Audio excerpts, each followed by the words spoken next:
చేరువచ్చిన మీ అందరికీ మహాగణుడు రక్షకుడైన ప్రభువైన యేసుక్రీస్తు నామములో శుభములండి. దేవుడు మీ అందరిని దీవించును గాక. రాబోచున్న రాజ్యంలో మనలో ఏ ఒక్కరూ దాన్ని కోల్పోకుండా అందరినీ ఆ రాజ్య వారసులుగా నిలబెట్టును గాక. ఎంతమంది ఆనందంగా ఉన్నారు? మరి హాస్పిటల్కి చేరువచ్చిన మీ అందరికీ ప్రభువైన యేసుక్రీస్తు నామములో శుభములండి.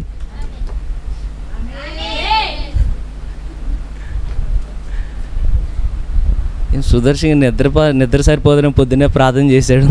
నిద్ర సరిపోకేమని అంటున్నాడు హాస్పిటల్కి వచ్చిన వాళ్ళని. నిజమే, ఇది హాస్పిటలే అండి. మీరు నమ్మితే ఇది హాస్పిటలే. పోలీస్ స్టేషన్కి వచ్చిన మీ అందరికీ క్రీస్తు యేసు నామమున శుభములు. సుదర్శన్ ఇంకా కొంచెం పీక్స్లోకి వెళ్ళిపోతున్నట్టు ఉన్నావు. ఏంటో నీకు మానసిక పరిస్థితి. ఇది పోలీస్ స్టేషనే. మీ ఏ కంప్లైంట్ అయినా ఇక్కడ తీసుకురావచ్చు. అవునంటారా? కోర్టుకు వచ్చిన మీ అందరికీ ప్రభువైన యేసుక్రీస్తు నామములో శుభములండి. కోర్టుకు వచ్చారా? అసలు మళ్ళీ పక్క చూసి చర్చికి వచ్చామా కోర్టుకు వచ్చాము ఇలా అంటున్నాడు. దేవుడు న్యాయ తీర్పులు ఇక్కడే. అవునా కదా అండి? గడిచిన రోజున మా ఇంటి దగ్గర మరి చేపలు పెంచుతాం మేము. చేపలు అంటే మీరు అనుకున్నట్టు రాగండి బొచ్చు అట్లా కాదు, కానీ గోల్డెన్ ఫిష్ ఉంటాయండి. ఏదో సరదాగా తెచ్చినవి ఉన్నాయి. గడిచిన దినాల్లో ఏమైనదంటే దానికి ఏదో ఆ వాటర్లో కొంచెం తేడా వచ్చి చేప మీద ఎర్రగా మచ్చలు రావడం ప్రారంభించి నేను ఇంతకుముందు చూశాను. అలా రెడ్ డాట్స్ వస్తే ఇక బతకవయ్యి, చచ్చిపోతాయి. నేను ఇంతకుముంది చాలాసార్లు గమనించాను వాటిని. ఎప్పుడైతే ఇక దాన్ని చూశానో వెంటనే చెప్తున్నా ఇంట్లో, దయచేసి మీరు దానికి ఏదో మెడిసిన్ వేయండి, అవి చచ్చిపోతాయి. మా అమ్మ, అరే నువ్వు మాటకు ఆ మాట అనబాగరా, చచ్చిపోతాయి మెడిసిన్ అని తొందరగా చచ్చిపోతాయి అన్న.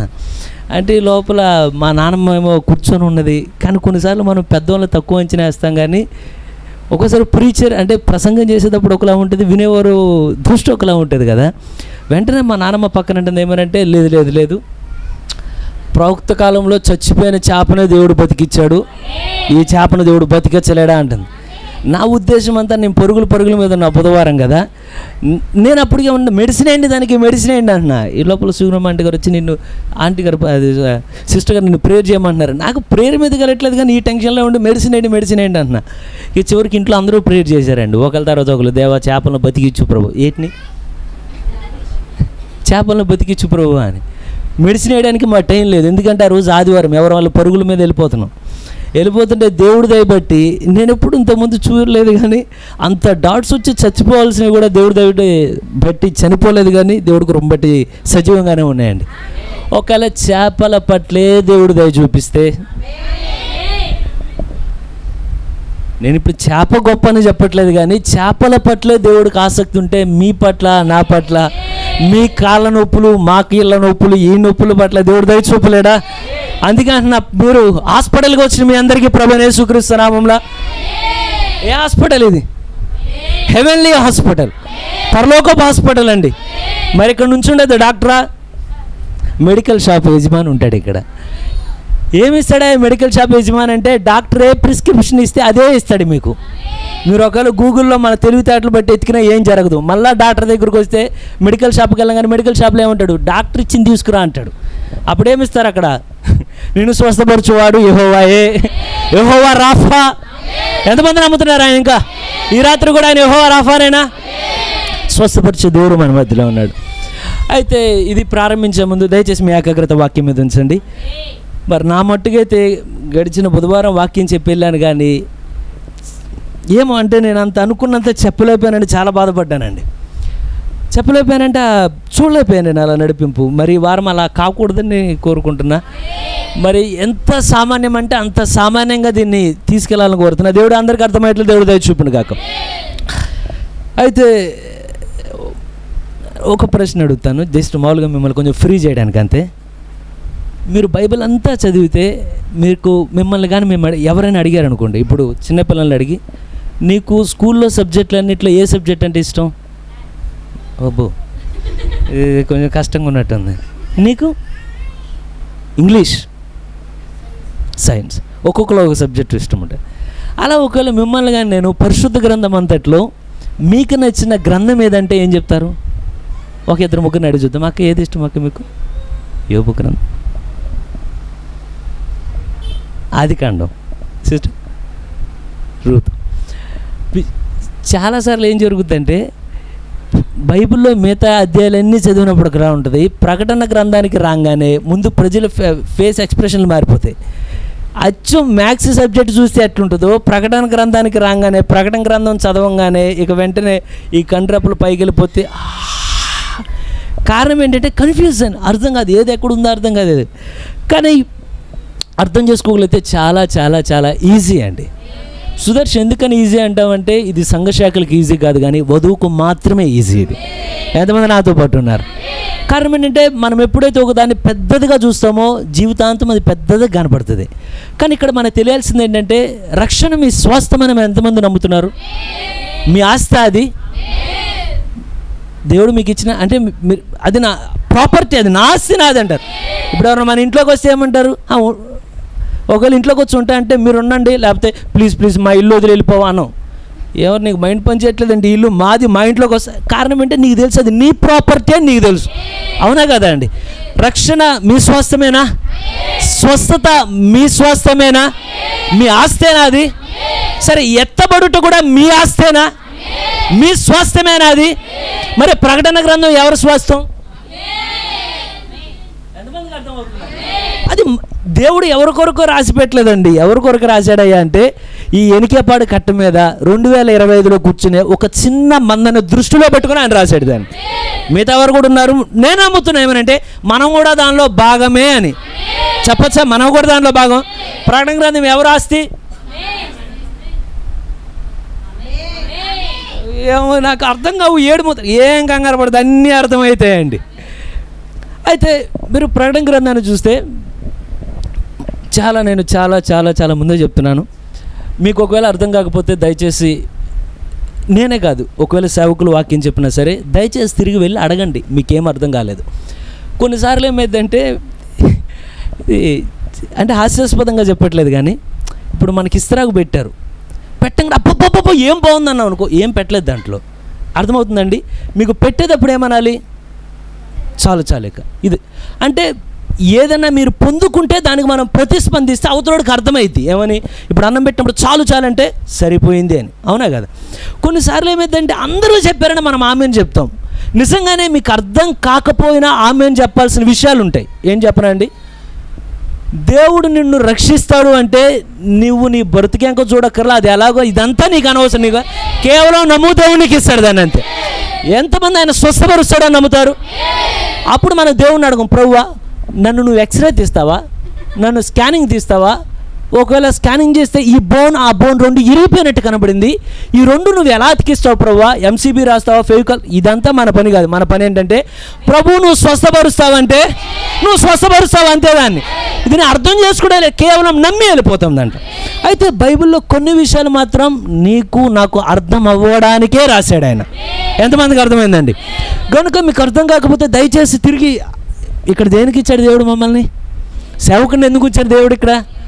కారణం అంటే మన అనుమానాలు బైబిల్ ప్రకారం తీర్చడానికే ఈ గొర్రెలన్నింటినీ దేవుడు ఒక కాపరి కింద దేవుడు ఉంచాడండి. అవునంటారా? మీకు అర్థం కాకపోతే అబ్బే నాకు తలకెక్కదనబాకండి, తలకి ఎక్కాలి. ఎంతమందికి అర్థమైంది? పరిశుద్ధ ఎవరిది ప్రకటన గ్రంథం అంటే నాకు తలకెక్కాలి అంటే ఫస్ట్ బెంచ్లో కూర్చున్న స్టూడెంట్స్ లాగా ఉండాలి. ఫస్ట్ బెంచ్లో కూర్చున్న స్టూడెంట్ అందరూ కూర్చారు ఫస్ట్ బెంచ్లో. చాలామంది ఎక్కడ కూర్చుంటారండి? వెళ్ళంగానే. అంటే ఇక్కడ చర్చి లాస్ట్ బెంచ్ అనట్లేదు, కాకపోతే నేను ఆత్మీయంగా చెప్తున్నా. కారణం ఏంటంటే టీచర్ ఏం అడిగినా మిస్ అయిపోవాలంటే, ఎందుకంటే చూడంగానే ఎదర బెంచ్లో. కానీ మీరు ఎక్కడ ఎలా ఉంటారో తెలియదు, కానీ వాక్య విషయంలో మాటికి మనం ఎల్లప్పుడూ ఫస్ట్ బెంచ్ స్టూడెంట్స్ లాగా ఉండాలి. ఎంతమంది ఆమెనంటారు? నేను చాలా చాలా చాలా సులువుగా వెళ్ళాలని కోరుతున్నాను. దేవుడే మనందరికీ అర్థమయ్యేట్లు దేవుడు దయ చూపును గాక. మీకు చదువు వచ్చినా రాకపోయినా మీకు అర్థమయ్యేట్లు దేవుడు దయ చూపును గాక. అయితే ప్రకటన గ్రంథం మొత్తంలో మేజర్గా అంటే ప్రాథమికంగా తీసుకుంటే నేను ముందే చెప్తాను, అంటే కొన్ని కన్ఫ్యూజ్ చేయడానికి మిమ్మల్ని కొన్ని అంటే కన్ఫ్యూజ్ చేసే కార్యాలు ఏమన్నా పక్కన పెట్టి చాలా సింపుల్ అంటే ఫ్రేమ్ ఒక్కటే గీస్తున్నాను ఈ బుధవారం ముందు. ఒక 3 కార్యాలు మనకు అర్థమైతే ప్రకటన గ్రంథం చాలా వరకు క్షుణ్ణంగా అర్థమైనట్లే అండి. 3 కార్యాలు. దేవుడు సంఖ్యల్లో పనిచేస్తాడా? దేవుడికి సంఖ్యలు ఉంటాయా? లెక్కల్లో పనిచేస్తాడండి ఆయన. ఇదే లెక్కలు, టెక్స్ట్ బుక్లో లెక్కలు కాదు, పరలోకపు లెక్కలు. మీకు బయట లెక్కలు అర్థం కాకపోయినా దేవుడు ఈ లెక్కల నాటికి అర్థమయ్యేట్లు చేస్తాడు దేవుడు. మొట్టమొదటిగా నేను కన్ఫ్యూజ్ అవ్వకూడదని ఒక భాగాన్ని కూడా విడిచిపెట్టి మిగతా 3 రాస్తున్నాను. 1, ఇదంతా సంఖ్య 7. మీరు దాదాపు పరిశుద్ధ గ్రంథంలో చూడండి 7, 7, 7, 7, ప్రకటన గ్రంథంలో 7, 7, 7తో తిరుగుతూ ఉంటుంది. ఒక 3 7లు గీస్తున్నా. 6, 6, 6 కాదండి, 666 అంటే మృగపు సంఖ్య, అది గీయట్లేదు. కానీ నేను 7 మీకు అర్థమైంది. నేను ముందే చెప్పేది అంటే ఇక కొంచెం సండే ఎలా చెప్పంటే బైబిల్ క్లాస్ లాగా ఉంటుందేమో, కొంచెం స్లోగా, కానీ మీరు నాకు రెస్పాన్స్ ఇస్తే ఫాస్ట్గా వెళ్ళిపోతాను. ఇదెంత ఎన్ని గీసాను? ఎంత ఇది? మళ్ళీ ఏంటిది? అయితే మొట్టమొదట 3 ఈ 7 గీసాం కదా, ఈ 7 ఏంటయ్యా అంటే, నా తెలుగు రైటింగ్ అంత బాగోదు కానీ అర్థం చేసుకోండి. ఏంటివండి? మీరు ఎవరు బైబిల్ ఇది నాకు మొత్తంలో ఏం అర్థమైతే చాలా సింపుల్గా అర్థమైతే ఓకేనా. మొట్టమొదటి ఏంటిది? ఓకే. 2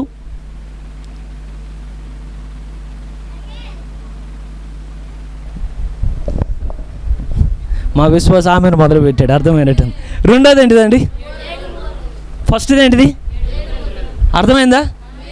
మీకేం కంగారే, మొత్తం అర్థమైపోతాయి మనకి. ఫస్ట్ 2 3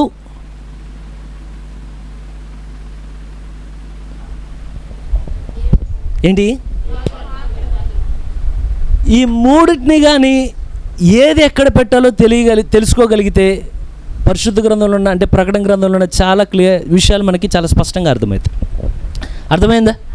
మొట్టమొదట అది దీని ముందు 7 సంఘకాలాలు ఉంది చెప్తే ఇంకా కన్ఫ్యూజ్ అవ్వకూడదని చెప్పి చాలా సులువుగా ఇలా రాసుకుంటొచ్చా. 7 ముద్రలు, 7 బోరలు, 7 పాత్రలు. ఇక్కడ వరకు క్లియర్గా ఉంది కదండి. దేవుడు అందరికీ అర్థమయ్యేట్లు దేవుడే దయ చూపును కాక. సరే, మీలో చాలామంది సేవకులు చెప్పినప్పుడు 7 ముద్రల గురించి విన్నారు కదా, మీరే నాకు ఆన్సర్ చెప్పండి, నేను ఒక్కొక్కటికి ఇస్తాను. మొట్టమొదట ముద్ర దేని గురించి చెప్తుంది?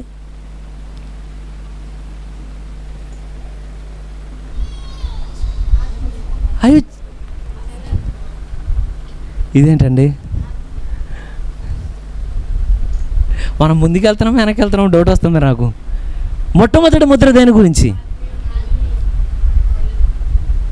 సరే, అది జరుగుతుందా జరిగిపోయిందా?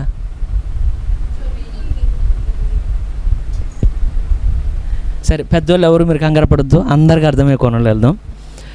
7 ముద్రలు అన్నాం కదా, ముందు 7 సంఖ్య రాస్తాను. 1 2 3 4 5 6 7 7 సీల్స్. వీటన్నిటిలో ప్రాముఖ్యమైన ముద్ర ఏదంటారు?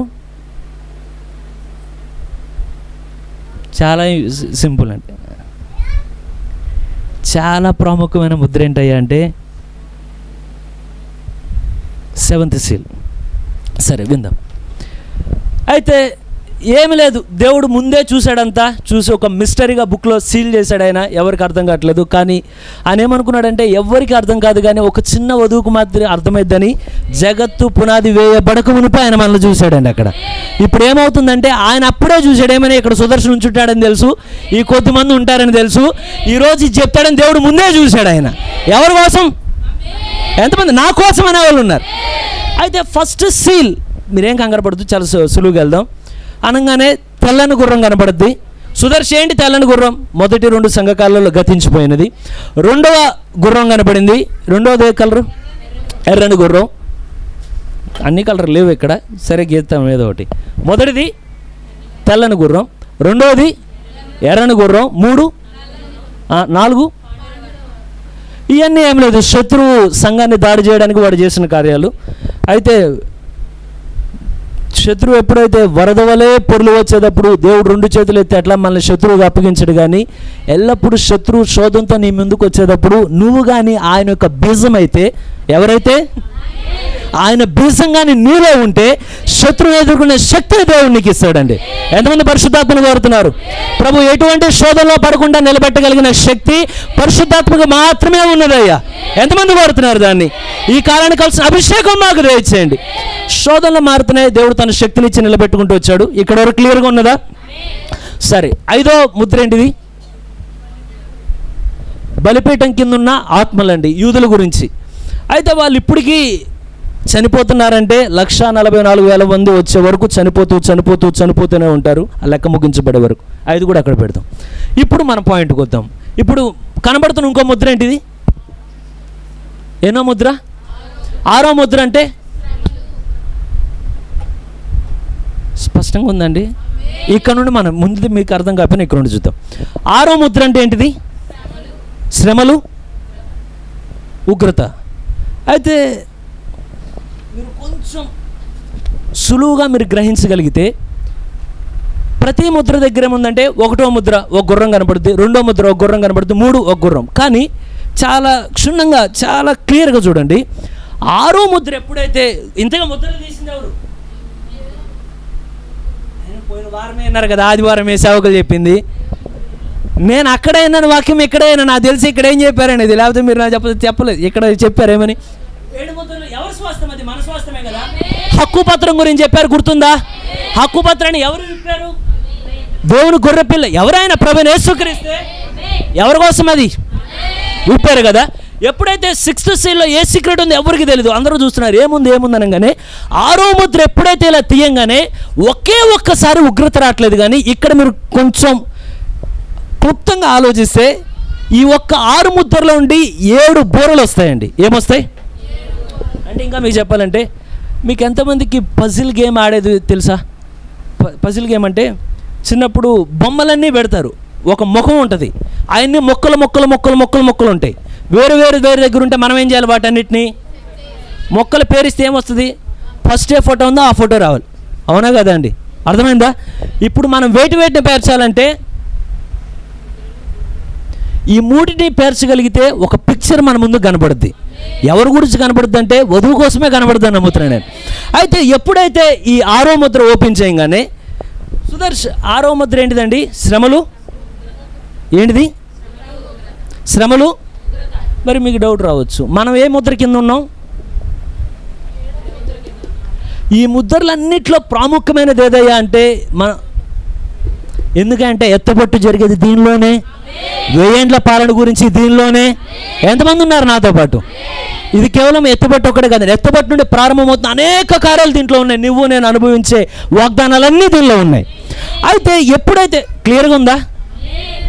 ఎంతమందికి అర్థమవుతుందో? క్లియర్గా ఉందా పిక్చర్? అయితే ఈ 6వ ముద్ర దగ్గరకు వచ్చేసరికి మనం ఏమన్నామంటే ఈ శ్రమలు ఎప్పుడు కలుగుతాయి? మనము భూమి మీద ఉన్నప్పుడు కలుగుతాయా? భూమి మీద నుండి ఎత్తబడిన తర్వాత కలుగుతాయా? చాలాసార్లు విన్నారు కదా, అంతే అంటారా? సరే, అసలు సుదర్శన్ నాకెందుకు ఎత్తపట్టు గురించి ఏమని చెప్పు, శ్రమలో అవన్నీ నాకు ఎందుకంటే, ఓ సోదరుడా, దేవుడికి ఏమి ఇష్టం అంటే తాను ఎవరినైనా ప్రేమించాడు అనుకోండి, ఆయనకి ఇష్టమైన కార్యం ఏంటంటే నీ చుట్టూ జరిగే కార్యాలు ఏంటో నీకు చెప్పాలని కోరుతాడు ఆయన. ఎంతమందికి అర్థమైంది ఆ విషయం? కార్యం ఏంటంటే నీ హృదయం కానీ నోవాహు దగ్గర దేవుని దృష్టిలో నోవాహు దయ పొందినవాడు ఆయను. లేఖనం అలాగే చెప్పినదా? ఎంతమంది దేవుని దయ పొందాలని కోరుతున్నారు? మనుషుల దయ కింద మనకేం రాదండి. ఆఫీస్లో చూస్తాం, ఎవరి దగ్గరైనా కొంచెం జీతం పెంచాలనుకోండి బాసు, ఇక వాళ్ళ ఇంటికి వెళ్ళిపోతుంటాయి, యాపిల్కాయలు వెళ్ళిపోతుంటాయి, జాంకాయలు వెళ్ళిపోతుంటాయి. ఏమనంటే ఇప్పుడు యజమాని ఏం చేయాలంటే రుద్దుతూ ఉండాలన్నమాట. ఏమంటే బాబు కొంచెం వచ్చే సంవత్సరం నా జీతం ఎక్కువైనా, కొంచెం ఇంక్రిమెంట్ ఎక్కువైనా అని. అయితే మనుషుల దయ పొందడానికి మనం ఎక్కడలేము, కానీ మనుషుల దయ పొందడానికి ఈ స్థలంలో మనం లేము. కానీ దేని కొరకు వచ్చామంటే దేవుని దయ నీతో ఉందంటే నీకు వ్యతిరేకంగా ఎవరూ నిలబడలేరండి. అయితే నాకు బాగా నచ్చిన కార్యం ఏంటంటే మీరు కానీ దేవునితో చాలా సన్నిహితంగా ఉంటే ఆయన కేవలం మీ గురించే మీకు చెప్పడం కాదు, కానీ కేవలం మీ ఇంటిలో వారి గురించే కాదు, కానీ మీ కుటుంబం చుట్టూ జరిగేవి కూడా దేవుడు మీకు చెప్పగలడండి. మీ గ్రామంలో జరిగేది కూడా దేవుడు మీకు చెప్పగలడు. మీ పట్టణంలో జరిగేది కూడా దేవుడు మీకు చెప్పగలడు. అది జరగక మునిపే దేవుడు మీకు బయలుపరచగలడు. దాన్ని ఎంతమంది నమ్మారు నాతో పాటు? ఎంతమందికి అర్థమైందో చెప్పింది? దేవుడు బయలుపరుస్తాడా అండి?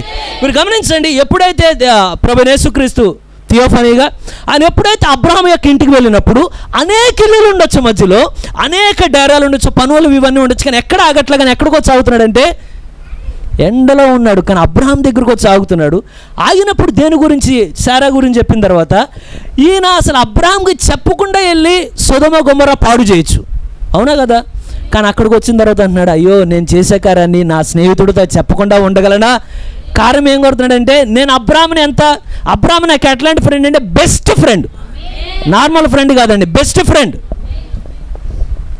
కొంతమందిని చూస్తే చాలా తొందరగా బెస్ట్ ఫ్రెండ్స్ అయిపోతారు. ఆఫీస్లో చూస్తే కొన్నిసార్లు ఇద్దరు ఫ్రెండ్స్ ఉంటారు. దీంట్లో ఒకడు తాగేవాడు తాగనోడు ఉన్నారు అనుకోండి. వీళ్ళిద్దరు ఎన్ని సంవత్సరాలు ఫ్రెండ్షిప్ చేసినా ఈ మధ్యలో తాగేవాడు కూడా వచ్చాడు అనుకోండి, వీళ్ళ ఫ్రెండ్షిప్కి సంవత్సరాలు పడుతుంది. కానీ తాగేవాడు కలిస్తే 2 రోజుల్లో వచ్చేస్తుంది ఆ ఫ్రెండ్షిప్. ఇది విడరాని అనుబంధం వస్తుంది. ఇక తర్వాత వీళ్ళు విడగొట్టలేము. ఏమంటే వీళ్ళు సిట్టింగ్ దగ్గర అంటే సినిమాలు చూసాడు ఫ్రెండ్. కానీ ఒకవేళ నువ్వు దైవికమైన ఆత్మచేత నింపబడితే నీకు లోకంలో ఫ్రెండ్ కాదు, కానీ ఏ తల్లి ఎవరయ్యా అంటే తండ్రి ఎవరయ్యా అంటే ఆయనే, స్నేహితుడు ఎవరంటే ఆయనే. ఎంతమంది ఆయనకి తల్లిగా కూడా మనమే ఉండొచ్చా? ఏం సుదర్శ నువ్వేంటి వాడి రోజంతా అంత వింతగా చెప్తున్నావు, ఆయనకి నేను తల్లిగా ఉండేదంటే. అవునండి, ఎందుకంటే ప్రభు యేసుక్రీస్తు ఎప్పుడైతే ఆయన సమాజ మందిరంలో వాడి దగ్గర కూర్చొని వాక్యం చెప్తే సమయంలో దూరం నుండి ఒకళ్ళు చరుస్తారు, అయ్యా ఓ బోధకుడా, ఇదిగో నీ కోసం నీ తల్లి నీ సహోదరులు వచ్చారు. వెంటనే ఆయన అంటాడు, ఎవరు నా తల్లి ఎవరు నా సహోదరుడు? వాక్యం విని దాన్ని వెంబడించేవాడే నా తల్లి నా సహోదరుడు అని చెప్పి. ఇప్పుడు చెప్పచ్చా ఎవరిని ఆయనకు తల్లిగా ఉండేవాళ్ళు, ఆయనతో రక్త సంబంధం కలిగిన వాళ్ళు ఉన్నారా ఇక్కడ ఎవరైనా? ఇప్పుడు అబ్రాహాము దగ్గరకు వచ్చి దాటి వెళ్ళిపోదామన్నా వెళ్ళలేకపోతున్నాడు. అక్కడ ఏమనంటే ఫ్రెండ్షిప్ అడ్డుపడిపోయింది. ఓ దేవుడికి కూడా మన దగ్గర ఫ్రెండ్షిప్ అడ్డుపడిపోవాలని కోరుతున్నారండి. అప్పుడు దేవుడు ఏమంటాడంటే, నేను ఇంట్లో చెప్పకుండా వెళ్దాం అనిపిస్తుంది. ఎందుకంటే మా బెస్ట్ ఫ్రెండ్. కొంతమందికి నోట్లో మాట ఆగదండి. ఆయన చెప్పిన తర్వాత నువ్వెవ్వరికి చెప్పక నీకు మాత్రమే చెప్పాను అంటాడు. మనం అనుకుంటాం నా ఒక్కడికే చెప్పాడు. మళ్ళీ ఇంకోటి చెప్తాడు, అలాగే నీకొక్కడి ఇంకెవ్వరికి చెప్పలేదు అంటాడు. వాళ్ళు నా ఒక్కడికే చెప్పాడు. ఊరు మొత్తం చెప్పేస్తాడు ఈ మాట. కానీ దేవుడు ఊరు మొత్తం చెప్పాడు, తన వధువుకు మాత్రమే గుసగుసలాడుతా దేవుడు బయలుపరుస్తాడు. ఎంతమంది ఆయన గుసగుసలు వినడానికి? సుదర్శన ఉగ్రతలో ఉండరు, కానీ చెప్పాలని కోరుతున్నాడు. దాన్ని నువ్వు శ్రమలో ఉండవు, కానీ ఏం జరుగుతో చెప్పాలని కోరుతున్నాడు ఆయన. కారణం నువ్వు ఏమి తప్పించుకోబోతున్నావో తెలిస్తే ఇప్పుడు స్తుతించిన దానికని ఏమంటావంటే, ఓ ప్రభువా, కేవలం నేను సజీవుడుగా ఉన్నప్పుడు మాత్రమే కాదు, కానీ రాబోచిన శ్రమల్లో కూడా నన్ను రక్షించడానికి నువ్వు మాత్రమే సమర్థుడు అయిన వాడవయ్యా. శ్రమల్లో మమ్మల్ని ఎవరో కాదు, కేవలం నీ రక్తం మాత్రమే మమ్మల్ని శ్రమను దాటించి నీ తత్వంలోనికి దేవుడు తీసుకుపోతాడు. ఎంతమంది? అయితే కొన్ని సంఘటనలు కూడా నేను విన్నప్పుడు చాలా ఆశ్చర్యం అనిపించింది. మరి నా సమయం పోతుంది. బ్రదర్ బ్రాణం దగ్గర కూడా అదే జరిగిందండి. ఒక రోజున మరి విన్న వాళ్ళు ఎవరైనా ఉండొచ్చు ఇక్కడ. బ్రదర్ బ్రాణం ఎప్పుడైతే ఒక హోటల్ దగ్గర కూర్చొని ఆయన భోజనం చేస్తూ ఉండగానే న్యూస్ పేపర్ ఇలా పెట్టి చదువుతూ ఉంటాడు. ఆయన చదివే సమయంలో ఒక కారు ఫాస్ట్గా వచ్చి ఆగుద్ది. దాంట్లో పిల్లలు కొంతమంది బయటకు వస్తారు. ఫాదర్ వస్తే ఎంతమంది గుర్తుందో, హడావుడిగా లోపలికి వెళ్ళిపోయి వాళ్ళు ఏదో కావాల్సిన టిఫిన్ అవి కొనుక్కుంటారు, తింటూ ఉంటారు. తినే సమయంలో ప్రవక్త వాళ్ళ ఇంకా అలాగే చూస్తూ ఉంటాడు. ఈ లోపల ప్రవక్త కళ్ళల్లో ఉండి నీళ్లు గారిపోతూ ఉంటాయి. ప్రవక్తకు ఎదురు నుంచున్న వ్యక్తికి అర్థం కాదు, అసలు ఎందుకు ఈ చిన్నపిల్లని చూసి ప్రవక్త ఇలా ఏడుస్తున్నాడు. న్యూస్ పేపర్ ఇలా దించడు, ఇలా పెట్టి ఇలా ఏడుస్తూ ఉంటాడు. వాళ్ళు హడావుడికి వస్తారు. మంచి సరదాగా ఉల్లాసంగా ఉంటారు. అంతా మళ్ళీ పండగ వాతావరణం. మళ్ళీ తిరిగి కారులోకి వెళ్ళి ఎప్పుడైతే వెళ్ళిపోతూ ఉంటారో పేపర్ ఇలా తీయంగానే ఆ ఎదుట కూర్చున్న వ్యక్తికి అర్థం కాదు, నువ్వు ఎందుకు ఏడుస్తున్నావు వారిని చూసి. వెంటనే చెప్తాడు, నేను ఇప్పుడే ఒక దర్శనం చూసా. నువ్వు ఎవరినైతే ఇప్పుడు వచ్చి ఇలా సరదాగా పిల్లలందరూ తిని వెళ్ళారో వీళ్ళలో ఒక్కడు కూడా కొన్ని నిమిషాల్లో బతుకుండడు, మొత్తం అందరు కార్ యాక్సిడెంట్లో చచ్చిపోతున్నారు. దేవుడు ఎవరికి చూపుతున్నాడు? ఎందుకని? ప్రేమించాడు కనుక. అయితే ఎప్పుడైతే దేవుడు మీకు నాకు ఆ కార్యం రివీల్ చేస్తాడో మనకేమైందంటే నశించిపోవు వారి పట్ల ఇంకా ప్రేమ, జాలి, ఇంకా వారి కోసం ప్రార్థించడానికి భారం ఏమవ్వాలంటే ఇంకా ఎక్కువ అయ్యేట్లు దేవుడు దయ చూపును కాక. ఎంతమంది ఉన్నారండి? అది చాలా కార్యాలు ఉన్నాయి. దేవుడు అట్లా నీకు సంబంధం లేకపోయినా నీకు బయలుపరుస్తాడు. సుదర్శన అసలు నాకు వాళ్ళెవరో తెలియదు, కానీ కృపా ప్రేమ ఏమంటుందంటే పలానా కార్యం జరగబోతుంది, కానీ ఎవరో ఒక ప్రార్థించే వ్యక్తి అవసరం కనుక దేవుడు బయలుపరుస్తాడండి. ఎంతమంది ఉన్నారు? అయితే ఇక్కడ చాలా సింపుల్గా గమనించండి. ఈ 6వ ముద్ర అనగానే వచ్చేవి ఏంటంటే ఇక్కడ నుండి ఇవన్నీ వేరు ముక్కలు అనుకోండి. అర్థమైందా? ఇప్పుడు మన పని ఏంటి ఈ రోజున? దాన్ని కరెక్ట్గా దేని ప్లేస్లో దానిలో పెట్టాలి. ఓకేనా? ఇవన్నీ వేరు కాదు, ఒకదానిలో ఒకటి వస్తాయండి. కన్ఫ్యూజ్ ఏం లేదనుకుంటున్నా. 7 ముద్రలు మనకు అర్థమైనాయి కదా. మనం ఏ ముద్ర కింద ఉన్నాం? అంతేనా? ఎత్తబడిపోవడానికి ఎంతమంది సిద్ధంగా ఉన్నారు? మా ఇల్లు ప్రభు మా ఇంటికి వెళ్ళిపోతాం మేము. అయితే కానీ 6వ ముద్ర అనేది శ్రమలు, ఉగ్రత. అయితే ఈ 6వ ముద్ర ఎప్పుడైతే ప్రభువైన యేసుక్రీస్తు అని ఇలా ఆ గొర్రెపిల్ల ఎప్పుడైతే ఇలా ఓపెన్ చేయగానే వెంటనే అక్కడ కనబడుతున్న విషయం ఏమనగానే మీరు తర్వాత సరే ఒక్కొక్కటి వెళ్దాం, కన్ఫ్యూజ్ అవ్వకుండా దేవుడు నాకు కూడా దయ చూపును గాక. అయితే ఎప్పుడైతే మీరు ఆ తర్వాత చూడంగానే 7 దూతలు నిలబడి ఉంటారు, దేవదూతలు నిలబడి ఒక్కొక్కళ్ళు ఆ బోరలు 7 బోరలు పట్టుకుని ఉంటారు. ఇన్నారుగా పోయిన వారం బోర అంటే బెలూన్ కాదు, స్కూల్లో అట్టిట్లు పెట్టుకుని ఆ బోర కాదండి. బెలూన్ బోర అంటే ఏమనంటే బాకా అంటే ఎలా ఉంటుంది అని ఇంకా మనం చూడడానికి ఎట్లా ఉందంటే చర్చి కొన్ని చర్చిల్లో గొట్టాలు పెడతారు తెలుసా, ఆ గొట్టాలు ఎలా ఉంటాయో ట్రంపెట్స్ అంటే అలా ఉంటాయి. వాటిని పట్టుకొని బమ్ బమ్ అని ఒక్కసారి శబ్దం చేయగానే కొన్ని కారణాలు ఉంటాయి. ఇశ్రాయేల్ మధ్యలో వారిని పరిశుద్ధ సంఘంగా ఒక చోట సమకూర్చడానికి కొరకు, యుద్ధాల కొరకు వాటిని వాడతారు. ఎప్పుడైతే అందరూ చూసేటప్పుడు ఏమున్నది 6th సీల్లో ఇప్పుడు యోహాన్ చూసేటప్పుడు వెంటనే 6 దూతలు టక టక టక టక రాగానే వారికి 6 బోర్లు ఇవ్వబడ్డాయి. వారు బోర్లు పట్టుకొని నిలబడ్డారు. ఏం పట్టుకొని నిలబడ్డారు? క్లారిటీగా ఉండండి. ఎంతమంది దూతలు?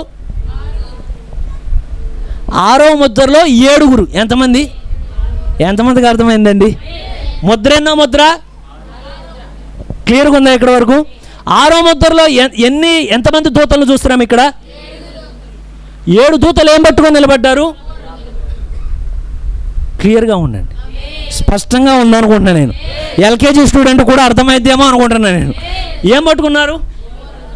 సరే, ఇప్పుడు ఏవైతే 7 బోర్లు పట్టుకున్నారో ఇప్పుడు మీరు గమనించండి. మనమేమో కొన్నిసార్లు అంటే కొంచెం క్షుణ్ణంగా ఆలోచిస్తే,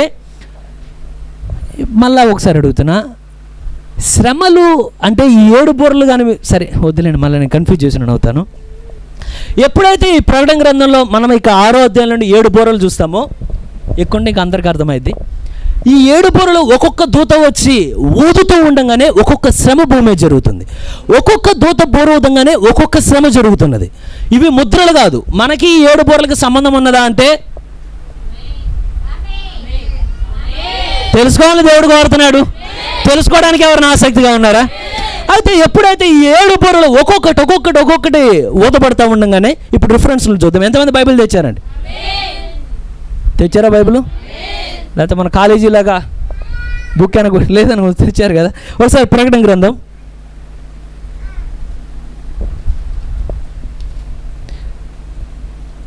8వ అధ్యాయం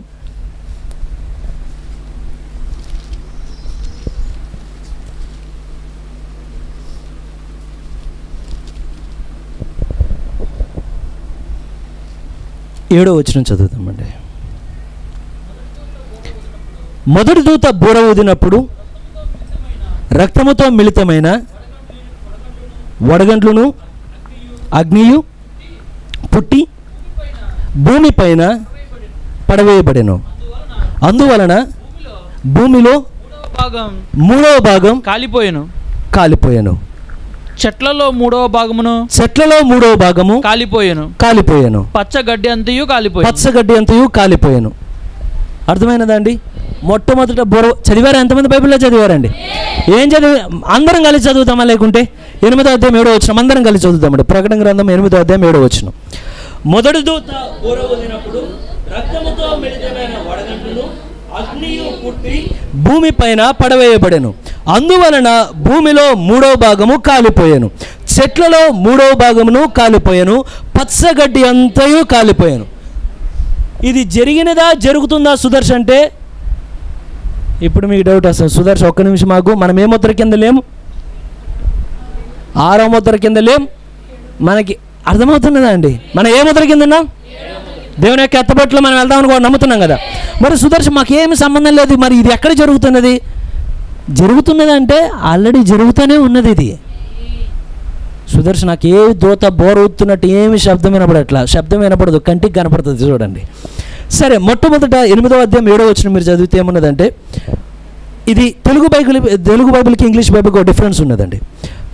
7వ వచనం ఏమని ఉన్నదంటే 3వ లైన్ల దగ్గర ఉండి అందువలన భూమిలో 3వ భాగము కాలిపోయాను.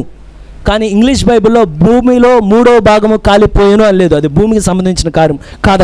అక్కడ ఏమని ఉన్నదంటే ఇంగ్లీష్ బైబిల్లో 3rd part of trees was burnt and all green grass was burnt up. అంటే భూమి మీద ఉన్న వాటిల్లో 3వ భాగపు చెట్లు కాలిపోయాయి. ఎంతకాలం? ఎన్నో భాగం? పూర్తిగా కాలిపోవట్లేదు. ఎన్నో భాగం?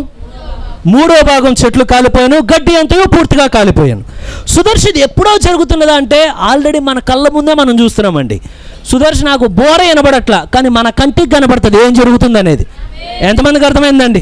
సుదర్శనకు ఆకాశంలో బోర వినబడట్లా, ఆకాశంలో భూమి బోర మీకు వినబడకపోవచ్చునేమో, కానీ భూమి మీద ఏమి జరుగుతుందని రాస్తున్నదో మీ కళ్ళ ముందు నా కళ్ళ ముందు ఈరోజు ఇంకా మన కళ్ళ ముందు మనం చూస్తున్నాం దాన్ని. సుదర్శన్ ఎక్కడ చెట్లు కాలిపోయినాయి. సరే చూద్దాం. మీరు గమనించండి. మీరు ఇప్పుడు ప్రస్తుతం జరిగే అంటే ప్రజల సంఖ్య మీరు గమనిస్తే వ్యాధులు ఎన్ని కొడుతున్నాయో, ఎన్ని మరణ సంఖ్య ఉన్నదో, ఎంతమంది చచ్చిపోలు చనిపోతూనే ఉన్నారు. ఏసే పోస్టర్ లేస్తానే ఉన్నారు, ఏసే బ్యానర్ లేస్తానే ఉన్నారు. ఏమని? శ్రద్ధాంజలి, కన్నీటి వీడుకోలు, మిమ్మల్ని మేము కోల్పోయాం. ఇలా ఏసే బ్యానర్ లేస్తానే ఉన్నారు, పుట్టేవాడు పుడతానే ఉన్నాడు. ఎంతమందికి అర్థమైందండి? ఏమవుతుందంటే జనాభా పెరిగి పెరిగి పెరిగి పెరిగి పెరిగి పెరిగి అసలు ఈ భూమి మీద ఎప్పుడు లేనంత జనం ఈ రోజున భూమి మీద ఉన్నారండి. నేను ఒక దగ్గర చదివితే 800 కోట్ల పైగా ప్రజలు ఉన్నారట భూమి మీద. కారణం ఏంటి అంటే అది మీకు హాస్యాస్పదంగా ఉండొచ్చు, కానీ ఒక పిల్లోడు పుట్టే వరకు చూడండి, అంటే పెళ్ళి అయితే పుట్టే వరకు ఇసుకిచ్చేస్తారు చుట్టుపక్కల పిల్లల కనాలని వీళ్ళకి లేకపోయినా వీళ్ళ కోసం కనాల్సి వస్తుంది. ఏమనంటే బాబు నువ్వు అడగబాకనాయన, నేను కనిపెడతాలే నీకు ఎవరో ఒకరిని, మీరు దయచేసి ఆగండి. పిల్లల కనదాకా వీళ్ళు ఊరుకోరు. సరే పిల్లోడు కన్నదారు ఊరుకుంటారా? ఊరుకోరు. వీళ్ళు స్కూల్కి వెళ్ళే వరకు ఇది మొత్తం అయ్యేదాకా మీ బాబు మాట్లాడుతున్నాడా, మీ బాబు స్కూల్కి వెళ్తున్నాడా, మీ బాబు ఈ బాబు పెద్ద అయితే ఈ బాబుకు పెళ్ళి అయ్యేదాకా వీళ్ళ బాధ ఊరుకోదు.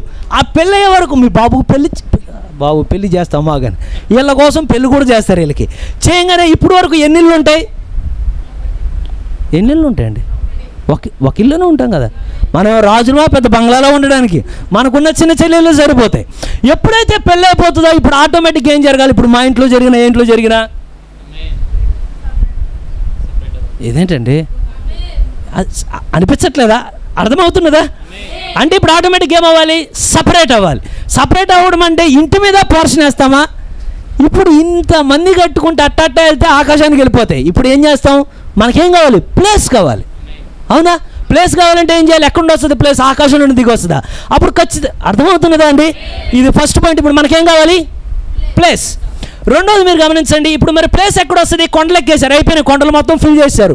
గుణదల కొండ సగం మొత్తం ఇల్లులే ఉంటాయి. అక్కడ ఏ కొండను వదిలిపెట్టాలి? అన్ని కొండలు ఎక్కుంటే వెళ్ళిపోయారు. ఇక మిగిలిన స్థలం ఎక్కడయ్యా అంటే అరణ్యం, అడవులు. ఇప్పుడు వెళ్ళి ఎక్కడో దూత వచ్చి చెట్లు నరకట్లా. ఎవరు నరుకుతున్నారు? ఎంతమందికి అర్థమవుతున్నదండి? సుదర్శ బోర నాకు కనబడట్లా, కానీ చెట్లు నరకడం నీకు కనబడుతుంది కదా. అది మన కళ్ళ ముందే జరుగుతున్నది ఆ కార్యం. ఎప్పుడైతే ఇక ప్లేస్ లేదు వెళ్ళిపోయి అడవుల్లోకి వెళ్ళి చెట్లు నరుకుంటూ వెళ్ళిపోతున్నాం. ఈ లోపల ఎప్పుడైతే ఇంట్లో ఒకళ్ళు ఉంటే ఎన్ని కిలోల రైస్ సరిపోద్ది నెలకి? నాకు తెలియదు, మీకు కూడా తెలియదు వండే వాళ్ళకి. ఒక కుటుంబానికి నెలకి ఎంత సరిపోతుంది? ఒక బియ్యం ఒక ఇద్దరు భార్యాభర్తలు పిల్లలు ఉంటే, ఇద్దరు పిల్లలు ఉంటే ఎంత బ్రదర్? మీరంతా కాదులే, సుమేం బ్రదర్ ఉన్నారు. చెప్పండి బ్రదర్. 25 కేజీలు 25 కేజీల బ్యాగు. ఇప్పుడు మనం ఏమైపోయాం? మల్టిప్లై అయిపోయాం. అంటే ఏమనంటే నోవాకాలం నుండి జనులు భూమి మీద విస్తరింపనారంభించినప్పుడు, ఎప్పుడు? ఈ రోజున. అప్పుడు ఎలా పెరుగుతున్నారు? ఈ రోజున జనాలు పెరుగుతూ వెళ్తున్నారండి. ఇప్పుడు 25 కిలోల బియ్య బస్తా సరిపోద్దా? ఇప్పుడు ఏమవ్వాలా? బియ్య బ్యాగ్ కూడా ఏమవ్వాలి? ఇల్లు ఏమవ్వాలి? బియ్య బ్యాగ్ ఏమవ్వాలి? మరి బియ్య బ్యాగ్ పెద్ద అవ్వాలంటే ఇంతకు ముందు వచ్చిన పంట సరిపోదు, స్థలం లేదు. ఇప్పుడు ఏం చేయాలి? అడవులు నరికి అడవుల్లో పొలాలు వేస్తున్నారండి, పంట పొలం వేస్తున్నారు. ఎంతమందికి అర్థమైందో? ఇప్పుడు ఏం జరుగుతున్నదంటే ఆటోమేటిక్గా జనాలు ఎప్పుడు పెరుగుతున్నారో ఈ సృష్టి మొత్తాన్ని దేవుడు ఒక లెవెల్లో పెట్టాడు. అరణ్యం ఎలా ఉండాలి, నదులు ఎలా ఉండాలి, సముద్రం ఎలా ఉండాలి. కానీ మానవుని యొక్క పని ఏం చేస్తున్నదంటే సృష్టిని ఒక్కొక్కటి నాశనం చేసుకుంటూ వెళ్తున్నది. ఇప్పుడు ఆటోమేటిక్గా ఏం నాశనం అయిపోయినాయి అంటే ఆటోమేటిక్గా అడవులు మొత్తం కాదు, మళ్ళీ చాలా జాగ్రత్తగా గమనించండి. ఎంత మాత్రం అర్థమైనదా అండి? ఇప్పుడు అడవులు ఎవరు నాశనం చేస్తున్నది? దోతొచ్చి చేయట్లా. ఎవరు చేస్తున్నారు? మన టెక్నాలజీ, మన అవసరతలే వాటిని అలా చేస్తున్నాయి. కానీ ఇదంతా ఎందుకు అడవులు నరుక్కుంటూ వెళ్తున్నారంటే ఆల్రెడీ పైన దూత. ఎంతమందికి అర్థమైనదండి? కింద ఎందుకు జరుగుతున్నదంటే పైన ఆల్రెడీ దూత బోర ఓదబట్టే కింద ఈ పరిస్థితి జరుగుతున్నది. ఎంతమందికి అర్థమైనది? సరే ఇప్పుడు రెండో దానికి వెళ్దామండి ఒకసారి. ఇంకా మనం ఇక్కడ ఇల్లులు చూసి చిన్నవి అనుకుంటాం. ఒక్కసారి కానీ మీరు బాంబేలో ఇల్లులు కానీ చూస్తే ఈ ఇల్లులు మన ఇల్లులు చాలా పెద్దగా కనబడతాయి. ఇంత ఉన్నది అనుకోండి ప్లేస్, ఇంత ఉంటే నాకు తెలిసి ఒక 5 అలా పనుకుంటూ పోతారు ఇంత ప్లేస్లో. ఇల్లు మీద ఇల్లు అవి చూస్తే మన ఇల్లు చాలా పెద్దగా కనబడతాయి వాటిని కానీ చూస్తే. కారణం ఏంటంటే ప్లేస్ లేదు. నెక్స్ట్ రెండో బోరకు వద్దాం ఒకసారి. ప్రకటన 8:8కి వెళ్దామండి. రెండవ దూత బోరు ఊదినప్పుడు అగ్ని చేత మండుచున్న పెద్ద కొండ వంటిది ఒకటి సముద్రంలో పడవేయబడెను. అందువలన సముద్రంలో 3వ భాగం రక్తమాయెను. ఎన్నో భాగం అండి? సుదర్శి. ఎందుకు 3వ భాగం అంటే కారణం ఉన్నది దానికి. ఎన్నో భాగం? 3వ భాగం మాత్రమే, మొత్తం నాశనం అవట్లేదు. ఎందుకయ్యా అంటే వధువు ఇంకా భూమి మీద ఉన్నది కదా. వధువు కొరకు దేవుడు ఇంకా ఆహారాన్ని ఇవ్వాలి కదా. వధువు కొరకు దేవుడు నీటిని ఇవ్వాలి కదా. ఎంతమంది నమ్ముతున్నారు? సింహ పిల్లలైనా ఆకలి కొనొచ్చును కానీ దేవుడు నమ్ముకున్నాడు, దేవుడు ఆకలిలో ఉంచాడండి. దేవుడు పాపాన్ని బట్టి దెబ్బలు కొడుతున్నాడు కానీ పూర్తిగా నాశనం చేయట్లేదు. కారణం ఏంటంటే బ్రైడ్ ఇంకా భూమి మీద ఉన్నది కనుక. మీకు విషయం తెలుసా, మనం ఇక్కడ ఉండడమే లోకానికి చాలా పెద్ద అదృష్టం అండి. మనం చూసి ఎక్కడొచ్చే మీరేంటి అంటే వాళ్ళు మామూలుగా అంటారు ఆఫీస్లో కానీ అక్కడ నవ్వుతాలకి మీరు దేవుని బిడ్డలు ఆ బిడ్డలు అంటే నవ్వుతాలకి. కానీ అసలు వాళ్ళు క్షేమంగా ఉండడానికి కారణం ఏంటంటే ఆయన ప్రేమించిన మంద ఇంకా భూమి మీద ఉన్నది కనుకనే వాళ్ళు క్షేమంగా ఉన్నారండి. ఒకవేళ ఈ మందను దేవుడు తీసుకెళ్ళాడా ఇక తర్వాత ఎవరు వారిని కాపాడలేరు. అయితే ఇక్కడ మీరు గమనిస్తే 3వ భాగం ఏమి నాశనం అవుతున్నాయంటే చదివారండి 8:8. ఎంతమంది నాతో పాటు చదువుతారు? మళ్ళీ 8:9 వచనం చదువుతాం. సముద్రములోని ప్రాణము గల జంతువులలో 3వ భాగము చచ్చెను, ఓడవలలో 3వ భాగము నాశనమయ్యాయి. ఫస్ట్ ట్రంపెట్ ఏం నాశనం అవుతున్నది? చెట్లు 3వ భాగం. రెండోది సముద్రంలో సముద్రంలో ఏముంటాయండి? మనం అంటాం రాగండి బొచ్చి చేపలు మనం తినాలంటే ఎక్కడ వస్తాయి? మిమ్మల్ని అడిగితే బాగుంటుందేమో, తీపి నీటిలో చేపలు బాగుంటాయా, ఉప్పు నీళ్ళలో చేపలు బాగుంటాయా? సరే ఏదో ఒకటి నీళ్ళలో బాగుంటాయి, తీపి నీళ్ళైనా. కానీ మనకు తినే ఫుడ్ ఎక్కడి నుండి వస్తున్నది? అది దేవుడు దేని కొరకు ఉంచాడు వాటిని? మన కోసమే దేవుడు ఉంచాడండి వాటిని. కానీ ఇప్పుడు మీరు గమనిస్తే దీనిలో 3వ భాగం నాశనం అయిపోతున్నది. ఎందుకు? 2వ దూత ఏమైనది? సుదర్శ్ 2వ దూత బోర్ ఊదిందంటే ఇక్కడ ఏం జరుగుతున్నదంటే మీరు ఎంతమంది గడిచిన నెలలో న్యూస్ చూసారో? కేరళలో ఒక షిప్ చూసారు ఎవరైనా న్యూస్? ఒక షిప్ ఒకటి తిరగబడిపోయి ఆ షిప్లో దాదాపు ఎన్నో టన్నుల బరువు షిప్ అండి. అది తిరగబడిపోగానే కేరళ గవర్నమెంట్ హై అలర్ట్ ఇచ్చినది ఆ ప్రజలందరికీ. ఏమనంటే చాలా జాగ్రత్త. షిప్ తిరగబడితే ఎందుకు ప్రమాదం అంటే షిప్ నుండి ఏమున్నాయంటే రసాయనిక పదార్థాలు ఉన్నాయి లోపల. షిప్ నుండి ఏమంటే ప్రమాదకరం అంటే కనీసం ఒక మానవ శరీరాన్ని తాకకూడదు, అంత ప్రమాదకరమైనవి. కంటైనర్లో టన్నులు కొద్దుండగానే ఆ షిప్ అయితే ఎప్పుడైతే వెళ్తా ఉన్నదో షిప్లో ఏదో లోపం జరిగి ఒక్కసారి షిప్ తిరగబడంగానే ఇప్పుడు ప్రజలందరికీ గవర్నమెంట్కి ఏం భయం అంటే ఈ రసాయనాలు ఏవైతే వీటిల్లో ఉన్నవో షిప్ తిరగబడినప్పుడు ఇవి నీళ్ళల్లో పడి వాటిలో ఏదైనా ఓపెన్ అయితే ఆటోమేటిక్గా లోపల ఉన్న చాలా చేపలు చచ్చిపోతాయి. ఇది మొన్న కేరళలో జరగడం కాదు, అనేక సంవత్సరాలుగా అనేక షిప్పులు పోతానే ఉన్నాయి. కారణం ఏంటయ్యా? అలా మునిగినప్పుడల్లా లోపల ఉన్న జీవులు చచ్చిపోతున్నాయి. అలా మునిగినప్పుడల్లా సముద్రంలో 3వ భాగం ఏమవుతున్నదంటే నాశనం. కారణం ఎందుకు భూమి మీద ఇది జరుగుతున్నదంటే షిప్ మెకానికల్ ప్రాబ్లం కాదండి. కారణం ఏంటంటే పైన దేవుడు. ఎంతమందికి అర్థమైనదో అండి? ఇప్పుడు భూమి మీద నాశనం చేసేది ఎవరు? ఎంతమందికి అర్థమైందండి? ఇప్పుడు సముద్రంలో జీవులు నాశనం చేస్తున్నది ఎవరు? అనుమతిస్తున్నది ఎవరు? కానీ ఎవరు ద్వారా నాశనం అవుతున్నాయి? క్లియర్గా ఉన్నది అనుకుంటున్నానండి. 2వ బోరు కూడా అర్థమైనది కదా. ఇప్పుడు ఎన్నో బోరకు వద్దాం, చదువుతారు ఒకసారి 3వ బోరు రిఫరెన్స్. 3వ దూత బోరు ఊదినప్పుడు దివిటీల వలె మండుచున్న ఒక పెద్ద నక్షత్రము ఆకాశం నుండి రాలి నదిలో 3వ భాగం మీద నీటి బుగ్గల మీదను పడెను. తర్వాత చదవండి బ్రదర్. ఆ నక్షత్రమునకు మాచిపత్రి అని పేరు. చదవండి. అందువలన నేలలో 3వ భాగం మాచిపత్రి ఆయను. నీళ్లు చేదైపోయినందున వాటి వలన మనుషులలో అనేకులు. మీరు గమనిస్తే ఇక్కడ నీరే ఉన్నది, ఇక్కడ నీరే ఉన్నది. రెండో బోరలో ఏమున్నది? అర్థమైనదా అండి? 3వ ముద్రలో ఏమున్నది? ఇక్కడ కూడా నీరే, కానీ ఇక్కడేమో సముద్రం గురించి, ఇక్కడేమో సముద్రంలో ఆహారం ఎవరి కోసం? మన కోసమే దేవుడు ఉంచాడు. నదుల్లో ఆహారం ఎవరి కోసం? దేవుడు మన కొరకే ఉంచాడు. మరి ఈ మూడో పూర్వదినప్పుడు నదుల్లో ఉండి ఎలా పోతున్నదయ్యా? నదుల్లోనికి షిప్పులు వస్తాయా అంటే, మనకి జాబులు కావాలంటే ఫ్యాక్టరీలు కట్టాలి. ఫ్యాక్టరీలు కట్టినప్పుడు ఫ్యాక్టరీలు ఎప్పుడైతే ఒక ప్రమాదకరం ఏ వస్తువులు తయారు చేసినా లోపల నుండి ఖచ్చితంగా విషంతో కూడిన వేస్ట్ అంటే వ్యర్థాలు ఏవైతే బయటకు వస్తాయో వీటన్నిటిని ఏ నెలలో వదిలిపెడతారండి? అర్థమవుతున్నదా? ఇప్పుడు ఎక్కడ నాశనం అయిపోతున్నది? ఎంతమందికి అర్థమవుతుంది నేను చెప్తాను? అర్థమవుతున్నదా అండి? పచ్చగడ్డ ఎవరి వల్ల నాశనం అవుతున్నది? ఎందుకు నాశనం అవుతున్నది? పైన దూత బోర ఊదబట్టి, రెండవది దూత బోర ఊదను బట్టి, మూడు నదుల్లో నీరు ఎందుకు కలుషితం అవుతున్నదంటే మూడో దూత ఏం చేస్తున్నదంటే బోర ఊదుతూ ఉన్నదండి. ఇప్పుడు ఎన్నోదంటే నాలుగవది. ఇక వేగంగా వెళ్తాను, సమయం కూడా అయిపోవచ్చింది. నాలుగో ఒకసారి చదవండి బ్రదర్. నాలుగో దూత బోరు ఊదినప్పుడు సూర్య చంద్ర, ఇక్కడ నుండి మనం చదువుదాం, అందరం కలిసి చదువుదాం. సూర్య చంద్ర నక్షత్రములలో ఏంటండి చూడండి, స్టెప్ బై స్టెప్ ఏమవుతున్నదంటే నాశనం నాశనం నాశనం. చదవండి బ్రదర్. సూర్య చంద్ర నక్షత్రములలో మూడవ భాగం చీకటి కమ్మునట్లు, పగటిలో మూడవ భాగం సూర్యుడు ప్రకాశింపకుండానట్లు, రాత్రిలో మూడవ భాగం చంద్రుడు నక్షత్రములు ప్రకాశింపకున్నట్లు వాటిలో మూడవ భాగం కొట్టబడెను. దీన్ని గ్లోబల్ వార్మింగ్ అంటారండి. ఇది మనందరికి అర్థమయ్యేట్లు క్లారిటీ చెప్పాలంటే క్లియర్గా, నాకు చదివిన తర్వాత నా టైం కూడా సరిపోలేదు మళ్ళీ చదవడానికి. సింపుల్గా ఏమని అంటే నీకు అర్థమేంటుంటుందేమో, ఈ భూమి మీద ఉన్న ఉపరితలం ఏమవుతున్నదంటే రోజు రోజుకి వేడెక్కిపోతుంది. ఇదివరకు ఎక్కడ పనుకునే వాళ్ళు? 6 బయట పనుకునే వాళ్ళు. ఇప్పుడు 6 బయట పనుకుంటారా? మనకి నిదానంగా ఏమొచ్చింది? ఫ్యాన్ వచ్చింది. ఫ్యాన్ తర్వాత ఏమొచ్చింది? ఏసీ వచ్చింది. కూలర్ వచ్చింది. కూలర్ తర్వాత ఏసీ వచ్చింది. ఇప్పుడు పనుకుంటారా అలా? ఏసీలో పనుకుంటే స్లీప్ వెల్, శుభ్రంగా పనుకోండి అని. కానీ ఈ రోజున 6 బయట పనుకుంటామా? వేడేమవుతుంది? మనం అనుకుంటాం నా సుఖం శరీరం, నీ సుఖం శరీరం అవుతున్న మాట నిజమే. దానితో పాటు భూమి మీద ఇంతకుముందు ఇంతటువంటి వేడి లేదు. కానీ ఈ రోజున ఎప్పుడైతే ఆ దూత బోర ఊదుతోనే జరుగుతున్నదో భూమి ఏమవుతున్నదంటే, ఎంతమందికి అర్థమవుతున్నదో అండి?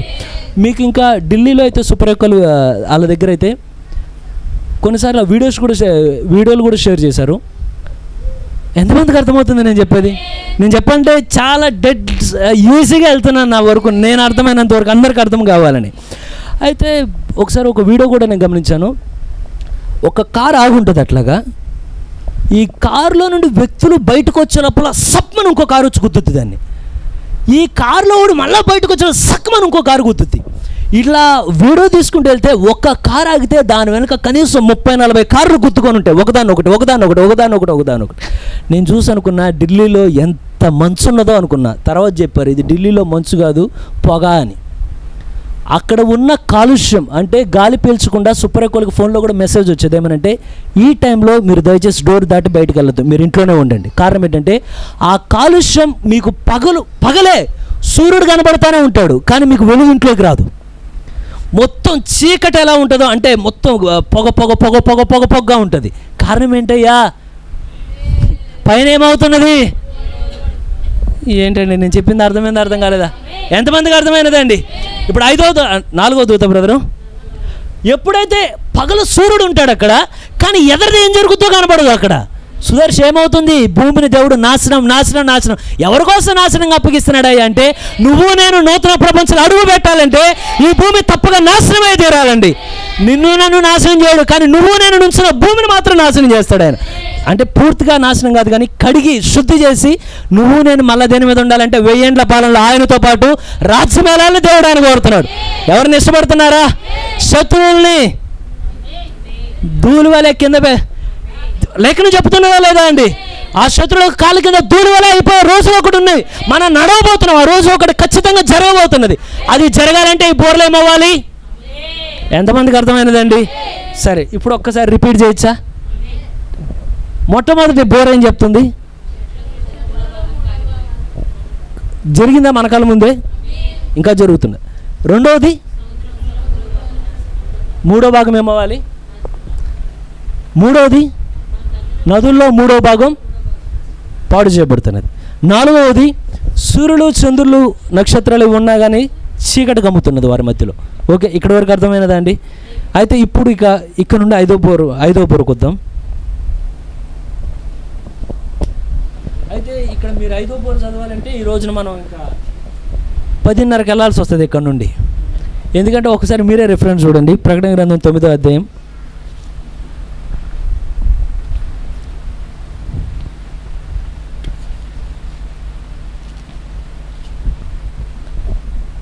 ఒకటో వచ్చిన చదవండి బ్రదర్. 5వ దూత బోరు ఊదినప్పుడు ఆకాశం నుండి భూమి మీదకి రాలిన ఒక నక్షత్రమును చూచి తిని అగాధం యొక్క తాళపు చెవి అతనికి ఇయ్యబడెను. చాలు బ్రదర్, ఒకసారి మళ్ళా 12వ వచనం చదవండి.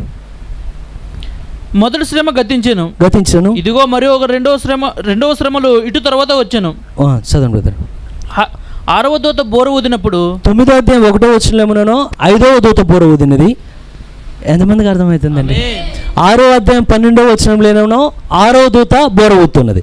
అంటే ఈ ఒక్క 5వ దూత బోర ఊదినప్పుడు జరిగిన సంగతులన్నీ 9వ అధ్యాయం 1 నుండి 11 వచనాల వరకు అంతా మీరు ఎవ్వరు నా ఇంకా దయచేసి అంటే ఇప్పుడు నువ్వు ఇదంతా చదువుతా, నేనేం చదవనండి. మీరు దయచేసి నా ఇంకా భారంగా చూడబాకండి, నేను అదేం చదవను, కానీ ఇది దాటించుకుంటూ వెళ్ళిపోతాను. ఎంతమందికి ఎక్కడి వరకు అర్థమైనది? అయితే ఈ వాస్తవానికి 7 బూరలు ఎవరి కొరకు అయ్యా అంటే, ఆయన ప్రప్రథమ ఉద్దేశం ఎవరయ్యా అంటే ఇశ్రాయేలుని తిరిగి మళ్ళా ఆయన తను బయలుపరుచుకోవాలి, వారందరూ ఒక చోట సమకూర్చాలి. అది ఇవన్నీ దాని వెనుక జరుగుతున్న పరిస్థితులు అండి. నేను అందుకే కన్ఫ్యూజ్ చేయకూడదనే ఆ భాగాన్ని పక్కన పెట్టే వాస్తవ ప్రప్రథమ కారణం అది. ఇక్కడ మనం సృష్టిలోనే చూసుకుంటూ వెళ్తున్నాం. అయితే ఈ 5వ బోరు గురించి చదివితే ఫస్ట్ వరల్డ్ వార్ జరుగుతూ ఉన్న కాలంలో ఇది. అయితే నేను దీన్ని కన్ఫ్యూజ్ చేయను, చాలా సింపుల్గా తెలుసుకుంటూ వెళ్ళిపోతాను. దీన్ని ఏమంటారంటే 5th డైమెన్షన్ డిసీజెస్ అంటారు. అంటే ఇంతకుముందు వ్యాధులు ఉన్నాయి, ఇప్పుడు వ్యాధులు ఉన్నాయి, కానీ 5వ అధ్యాయంలో 5వ బోర్లో ఏముంటుందంటే, ఆ దినాన మనుషులు మరణమును వెతుకుతురు కానీ అది వారికి దొరకదని ఉంటుంది. పైగా ఒకసారి చదువుతారా 9వ అధ్యాయం 5వ వచనం చదవండి. మరియు వారిని 4, 5 వచనాలు చదవండి. మరియు నొసలయందు దేవుని ముద్ర లేని మనుషులకే తప్ప భూమిపైన ఉన్న గడ్డికైనను ఏ మొక్కలకైనను మరి ఏ వృక్షములకైనను హాని కలుగు చేయకూడదని వాటికి ఆజ్ఞ ఇయ్యబడిను. మీరు సింపుల్గా గమనించండి, మీరు చదివిన మొట్ట 1, 2, 3, 4లో మనిషి గురించి ఎక్కడైనా ఉన్నదా? ఇక్కడ ఏమేమి నాశనం చేస్తున్నారు? కేవలం సృష్టిలో మాత్రమే. కానీ ఎప్పుడైతే 5వలోనికి వచ్చేసరికి ఇక్కడేమన్నారంటే, మీరు చదివారు కదా ఇప్పుడు, మరియు నొసలయందు దేవుని ముద్ర లేని మనుషులకే తప్ప భూమిపైన ఉన్న గడ్డికైనను ఏ మొక్కలకైనను మరి ఏ వృక్షమునకైనను హాని కలుగ చేయకూడదు. ఎంతమందికి అర్థమైనదండి? ఇక్కడ ఎవరు తాకబడుతున్నారంటే మనిషిని తాకుతున్నాడు ఇక్కడ దేవుడు. క్లియర్గా ఉన్నదా?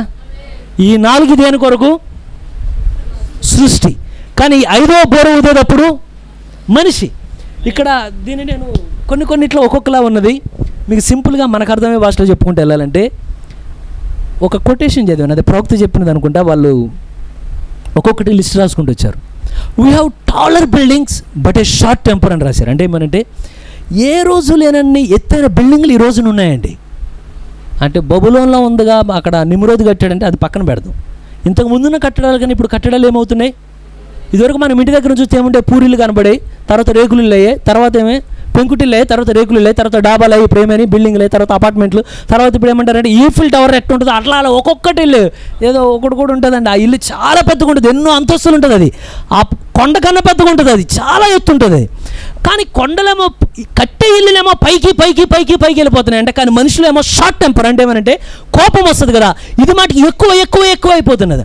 ఇంతకుముందు లేనంత డబ్బు ఈ రోజున ఉన్నది, కానీ ఇంతకుముందు లేనంత సదుపాయాలు ఈ రోజున ఉన్నాయి, కానీ ఇంతకుముందు ఆనందం మనుషులు లేదండి ఈ రోజున. ఎంతమందికి అర్థమైందండి? ఈరోజు చాలా సంపద ఉన్నది. సుదర్శి ఏండు అంటే, ఇదివరకు ఒళ్ళు అంటే వంచి బట్టలు ఉతుకోవాలి, ఈ రోజు నువ్వు బట్టలు ఉతుకోవాలి ఎవరు ఉన్నారు? ఇదే అది ఎన్ని బట్టలు నువ్వు ఎన్ని పడేస్తా అంటే పడేసి, నాకు ఒకటే ఉన్నది ఫార్ములా ఏమంటే, అన్ని బట్టలు పడి స్విచ్ నాకు ఏమైతే అన్ని బట్టలు వచ్చేస్తాయి. ఒకవేళ ఆఖరికి అది కూడా అయిపోయినది. మొన్న ఒకళ్ళ మెసేజ్లో ఏంటన్నా, ఇది జార్జి ముల్లర్ గారు అనుకోండి, ముల్లర్ అంకుల్ చెప్తున్నారు ఒక దాంట్లో, ఆఖరికి కూర ఉండే మనుషులు కూడా వచ్చినాయట. నువ్వు ఉప్పు కారం అవన్నీ దాంట్లో ఏం కానీ ఇది ఇంట అనిపిస్తుంది, పొద్దున పాటు ఇది మా ఇంట్లో ఉంటే అంత బాగుండను బాబా. ఉప్పు కారం ఇవన్నీ ఏం కానీ ఎన్ని గ్రాములు కావాలో మనం అంటే అది తీసుకుంటుందంట, ఎంత కావాలి అది తీసుకో, కూర అంతా వండేస్తుంది. మన ఇళ్ళలో ఉంటే ఎలా ఉంటుందో ఇది చూడండి. ప్రతిదీ సుఖవంతమే. ఇది వరకు నడుచుకుంటే లేవు, ఈరోజు నడుచుకుంటున్నా అనగానే అలా ఆగమేఘాల మీద బండి లేకపోతే ర్యాపిడో టికెట్ నొక్కగానే అసలు మొన్న చూసి ఆశ్చర్యపోయాను. చూసి అనుకున్నా, ఈ వెనకాల ఉన్న అమ్మాయికి ఎదరతోలే అబ్బాయికి అసలు సంబంధమే లేదండి. ఎదరు చూసినేమో మామూలు ఉన్నాడు, చాలా సాధారణంగా. వెనకాల అమ్మాయి చాలా ప్యాషన్గా ఉంది అనుకున్నా. అసలు వీళ్ళిద్దరు ఏంటి సంబంధం ఏంటో నాకు అర్థం కాల. బండి మీద వెళ్తుంటే తర్వాత తెలిసింది ఆవిడ ర్యాపిడోకి ఎక్కింది బండి. ఇదివరకు అంటే అన్నా కానీ డాడీ కానీ వాళ్ళ బండ్లు మాత్రమే. ఇప్పుడు ఏ బండి అయినా సరే ర్యాపిడో బుక్ చేయగానే ఏ బండి వచ్చినా పర్లేదు ఎక్కేస్తామేమని. చూడండి అన్నీ ఏమైందంటే సదుపాయాలు ఇంతకుముందు లేనంత, చెప్పాలంటే ఇంతకుముందు లేనంత సుఖవంతంగా మనం ఉండాలి ఈ రోజున, ఇంతకుముందు లేనంత ఆనందంగా ఉండాలి ఈ రోజున.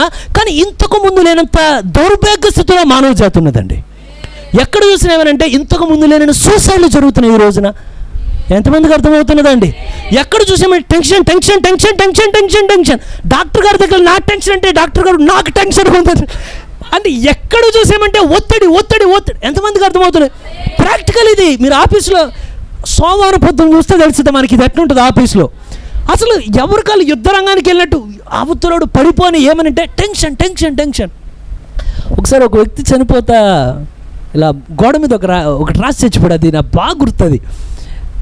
ఐ డోంట్ హ్యావ్ పీస్ అని రాశాడు. తన కుమార్తెని తను ఇద్దరు సూసైడ్కి సంబంధించిన తాగి చచ్చిపోయారు. వాళ్ళ భార్య కూడా లేదు అక్కడ.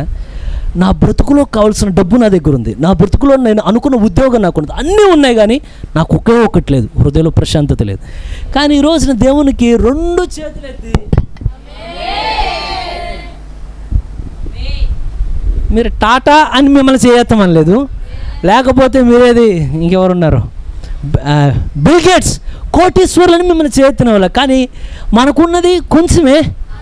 సారేపతి దూరాల దగ్గర ఉన్నట్టు కొంచెం పిండి కొంచెం నూనె, కానీ గుండెల్లో చెప్పలేనంత సంతోషాన్ని దేవుడు ఇచ్చాడని. ఎంతమంది ఉన్నారు నాతో పాటు? దీన్ని బట్టి దేవుడు కృతజ్ఞత చెప్పొచ్చు కదా.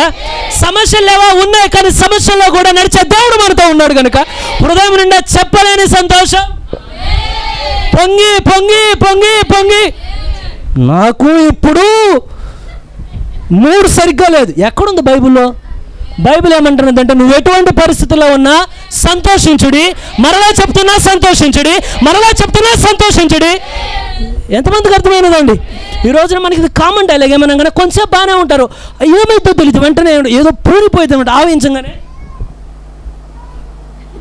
స్కూల్లో నుండి స్టార్ట్ అయ్యింది. విచిత్రం తెలుసా, ఇలాంటి డిసీజులు ఇంతకు ముందు లేవు. ఈ రోజున ప్రోక్త ఒక్కొక్కటి వివరించుకుంటూ వస్తాడు. స్త్రీలకు వాళ్ళ ఋతుక్రమం ఎలా ఒక వయసులో ఆగాల్సింది ఇప్పుడు ఎలా ఆగుతుంది, అసలు ఏ వయసులో రావాల్సింది ఏ వయసులో వస్తున్నది, మొత్తం ఎలా ఉన్నదంటే మానవుల్లో ఎప్పుడూ లేనండి. ఒక కోవిడ్ వస్తే డాక్టర్లు 30 తిప్పలు పడ్డారు దానికి మందు కనుక్కోవడానికి. ఏమున్నది 5వ పూర కింద? ఇప్పుడు సృష్టి కాదు, దేవుడు మానవుల మీద. ఎంతమందికి అర్థమైనదండి? చెప్పలేనని తెగుళ్ళు కుమ్మరించబడుతున్నాయి. అయితే మీరు కన్ఫ్యూజ్ అవ్వనంటే ఇజ్రాయెల్ గురించి ఇక్కడ చెప్తా, సుదర్శొద్దు, ఇది క్షేమంగా ఉన్నదంటే ఇక్కడితో ఆపేస్తాను. చెప్తానండి, అలాగే చెప్పేది నేను చెప్పేది ఏంటంటే నువ్వు పాస్ట్ గారిని చూసి ఇన్స్పైర్ అయినట్టున్నావు అంటే లేదు అంటే నా దగ్గర నోట్స్ ఉన్నది కనుక ఇక్కడి వరకు కంప్లీట్ చేస్తే బాగుంటుందని. ఎంతమందికి ఇక్కడి వరకు అర్థమైంది? నేనేది ఏంటంటే ఇదే 5వ పూర్వం అంటే కేవలం మనిషి మీద వ్యాధులు ఇవే కదా, అసలైన పాత్ర ఉన్నది. అది మీరు చెప్పమంటే కంటిన్యూ చేస్తా, లేకుంటే ఈ భాగమే చెప్పుకుంటూ వెళ్తా. అర్థమైందంటారా? చాలా సింపుల్గా చెప్తాను. ఎంతమందికి ప్రపంచ యుద్ధం అసలు ఎప్పుడైనా జరిగిందా భూమి మీద? పెద్దలు తెలియపోయినా ప్రపంచ యుద్ధం 2 ప్రపంచ యుద్ధాలు జరిగినాయండి. ప్రపంచ యుద్ధం ఏంటంటే ఇంట్లో ఇద్దరు కొట్టుకుంటే ఎలా ఉంటుంది, ఇంట్లో వాళ్ళందరూ కలిసి కొట్టుకుంటే ఎలా ఉంటుందో. ప్రపంచ యుద్ధం ఏంటంటే ఒక దేశం ఇప్పుడు ఎవరెవరు కొట్టుకుంటున్నారు? ఇజ్రాయేలును. ఎంతమందికి అర్థమవుతుందో? ఇజ్రాయేలును ఇరాన్ కొట్టుకుంటుంటే మిగతా దేశాలన్నీ ఎలా చూస్తాయి, కొట్టుకోమాకండి, అలా వద్దు కొట్టుకోమాకండి, ఆగండి. కానీ రానున్న గడిచిన సంవత్సరాల్లో జరిగినది ఏంటంటే ఆగండి కాదు, నన్ను అంటావా అని ఒక దేశం, అలా అన్ని దేశాలు రావడం అనేది అంత సామాన్యంగా జరగదండి.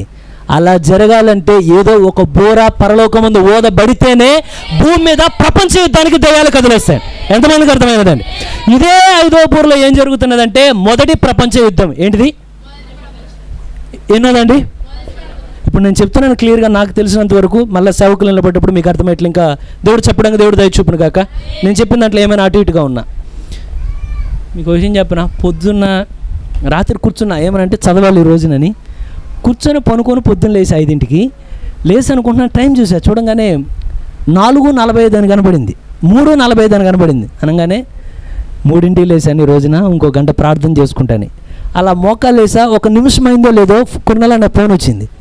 ఏంటి ఫోన్ వచ్చి చూస్తే టైం చూస్తే 4:45 కాస్త 5:20 కనబడుతుంది. 3:40 ఇక పరుగుని ఇక్కడికి వచ్చా.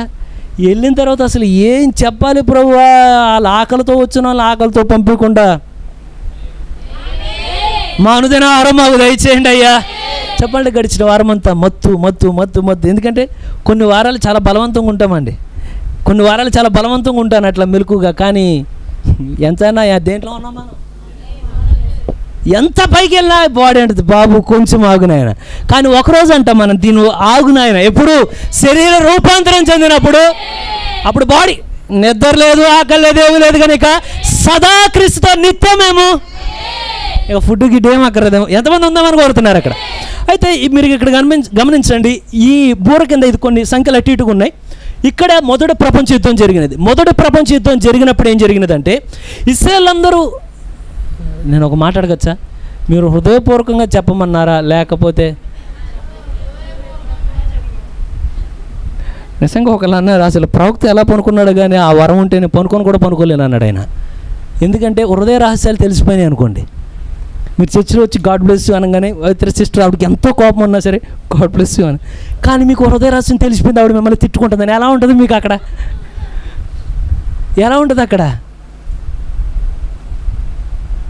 ప్రవక్త చెప్తున్నాడు ఒక దగ్గర ఎగ్జాంపుల్లో, మీకు నచ్చనోళ్ళు మీరంటే పడనోళ్ళు మీ ఇంటికి వస్తే మీరు వాళ్ళకు భోజనం పెట్టేటప్పుడు మీ ఫీలింగ్ ఎలా ఉంటుందో చాలాసార్లు ఆ ఫీలింగ్ అలాగే ఉంటుంది అన్నాడు ఆయన. కానీ అవతల ఏమనుకున్నారో తెలిసిపోద్ది దీనికి, కానీ బయటకు ఏం చేయాలి? బ్రదర్ నేను ఎక్కువ నువ్వు ప్రేమిస్తున్నావు బ్రదర్, హృదయ రసం తెలిసిపోతుందో పక్కన. అది కానీ పాస్టర్ గారికి కానీ ఇక్కడ బలిపెట్టే మీద అనుకుంటే ఎన్నిసార్లు వెళ్ళిపోయేవాళ్ళం ముందే. ఎంతమంది హృదయపూర్వకంగానే చెప్పారా? ఇక్కడ వచ్చిన విషయం చెప్పి నేను ముగిస్తానండి, నా సమయం అయిపోతున్నది. సరే, ఇక్కడ మొదటి ప్రపంచ యుద్ధం ఎందుకు బ్రదర్ మొదటి ప్రపంచ యుద్ధం అంటే ఇశ్రాయేల్ ఎక్కడికక్కడికి స్థిరపడిపోయారు, వాళ్ళ సొంత దేశంలో లేరు. వాళ్ళ సొంత దేశంలో అండి బయటికి వెళ్ళిపోయారా? ఎప్పుడు వెళ్ళిపోయారండి? ప్రభువైన యేసుక్రీస్తుని వాళ్ళు చంపినప్పుడు ఈ రక్తం మా మీద ఉండునుగా కన్నారా? అప్పుడు తర్వాత వాళ్ళ దేవాలయం పడగొట్టబడిందా? వాళ్ళు అనేక దేశాలకు వెళ్ళిపోయారా? కానీ దేవుడు ఇప్పుడు ఈ సమయం ఏ సమయం అంటే మనమున్న సమయంలో మన నుండి ఎటు తిరగాలి ఆయన? అవునా? కానీ ఇశ్రాయేలు వైపు తిరగాలంటే ఇశ్రాయేలు వాళ్ళ భాగంలో ఉండాలి కదా. మనల్ని పిలిచి నాన్న మీరంతా లోకంలో ఉన్నారు దేవుళ్ళలోనికి రండి అంటే వస్తామా? మనకేం రావాలి? ఒంట్లో ఒక రోగం రావాలి, ఇంట్లో ఒక సమస్య కావాలి, ఏదో అంతా తలకిందులుగా అయిపోతే అప్పుడు ప్రభువా నీవే దిక్కునాయన అంటామని. అవునా కాదండి? మనం మనుషులమే వాళ్ళు మనుషులే. కనుక ఇశ్రాయేల్ అంత తొందరగా రెండంటే వాళ్ళు ఎక్కడికక్కడ సెటిల్ అయిపోయారు. వాళ్ళు రారు కనుకే దేవుడు మొదటి ప్రపంచ యుద్ధంలో ఫస్ట్ ఆయన ఏం చేస్తున్నాడంటే ఈ ప్రామిస్ ల్యాండ్ ఏదైతే మనం ఇప్పుడు యెరూషలేములో యుద్ధాలు మనం వింటున్నామో ఇది ముస్లిమ్స్ హ్యాండ్ ఓవర్లో ఉన్నది, ముస్లిమ్స్ చేతుల్లో. కానీ ముస్లిం చేతుల్లో నుండి వెళ్ళి యూదులు పట్టుకోవడానికి వాళ్ళకి శక్తి లేదు. శక్తి లేదంటే వాళ్ళు అక్కడక్కడ ఉన్నారు, వాళ్ళకి సొంతగా సైన్యం చెప్పుకోవడానికి లేదు, ఏమీ లేదు అక్కడ. ఎప్పుడైతే వాళ్ళు విడివిడిగా ఉన్నారో ఇప్పుడు దేవుడు ఏం చేస్తున్నాడంటే ఒక బ్రిటన్, ఎవరండి బ్రిటన్ అంటే మా తెలుగు సుదర్శన్ అంటే మనకు స్వాతంత్రం వచ్చిందా అంటే మనల్ని ఎవరో మనల్ని పరిపాలించారా? వాళ్ళ నుండి మనం బయటకు వచ్చామా? వాళ్ళే బ్రిటన్స్ అంటే. ఎప్పుడైతే ఆ లండన్లో ఇంగ్లాండ్ వాళ్ళు ఎవరైతే ఉన్నారో వాళ్ళకి ఇవ్వబడిన అధికారం చేత ఏం చేశారంటే దీన్ని జయించి, పేరు కూడా ఉన్నది అల్లనే ఏదో ఉంటుంది ఆ వ్యక్తి పేరు, ఆ వ్యక్తి ద్వారా ఏమైందంటే ఈ ముస్లిం చేతుల్లో ఉన్న దాన్ని యుద్ధం చేసి గెలుచుకొని ఆ స్థలాన్ని తెచ్చాడు. ఇశ్రాయేల్ ఎవరు లేరు అక్కడ, ఎక్కడెక్కడెక్కడో ఉన్నారు, స్థలం మాత్రమే సిద్ధం చేశాడు. ఇప్పుడు ఏంటిదంటే ఇది 5వ దాంట్లో జరుగుతున్నది. నెక్స్ట్ 6వ బోరకు వద్దామండి, ఒకసారి చదవండి. నేను ముగిస్తాను, నాకు అర్థమవుతున్నది. ప్రకటన 9:12 వచనం. ఆరవ దూత బోరు ఊదినప్పుడు దేవుని ఎదుట ఉన్న సువర్ణ బలిపీఠం యొక్క కొమ్ముల నుండి ఒక స్వరము యూఫ్రటీసు అను మహానది యొద్ద బంధింపబడిన 4 దూతలను వదిలిపెట్టమని. చాలు బ్రదర్. ఎక్కడైతే ఇప్పుడు ఆరో బోరు ఊదేటప్పుడు ఏమవుతున్నదంటే చాలా సింపుల్ అండి.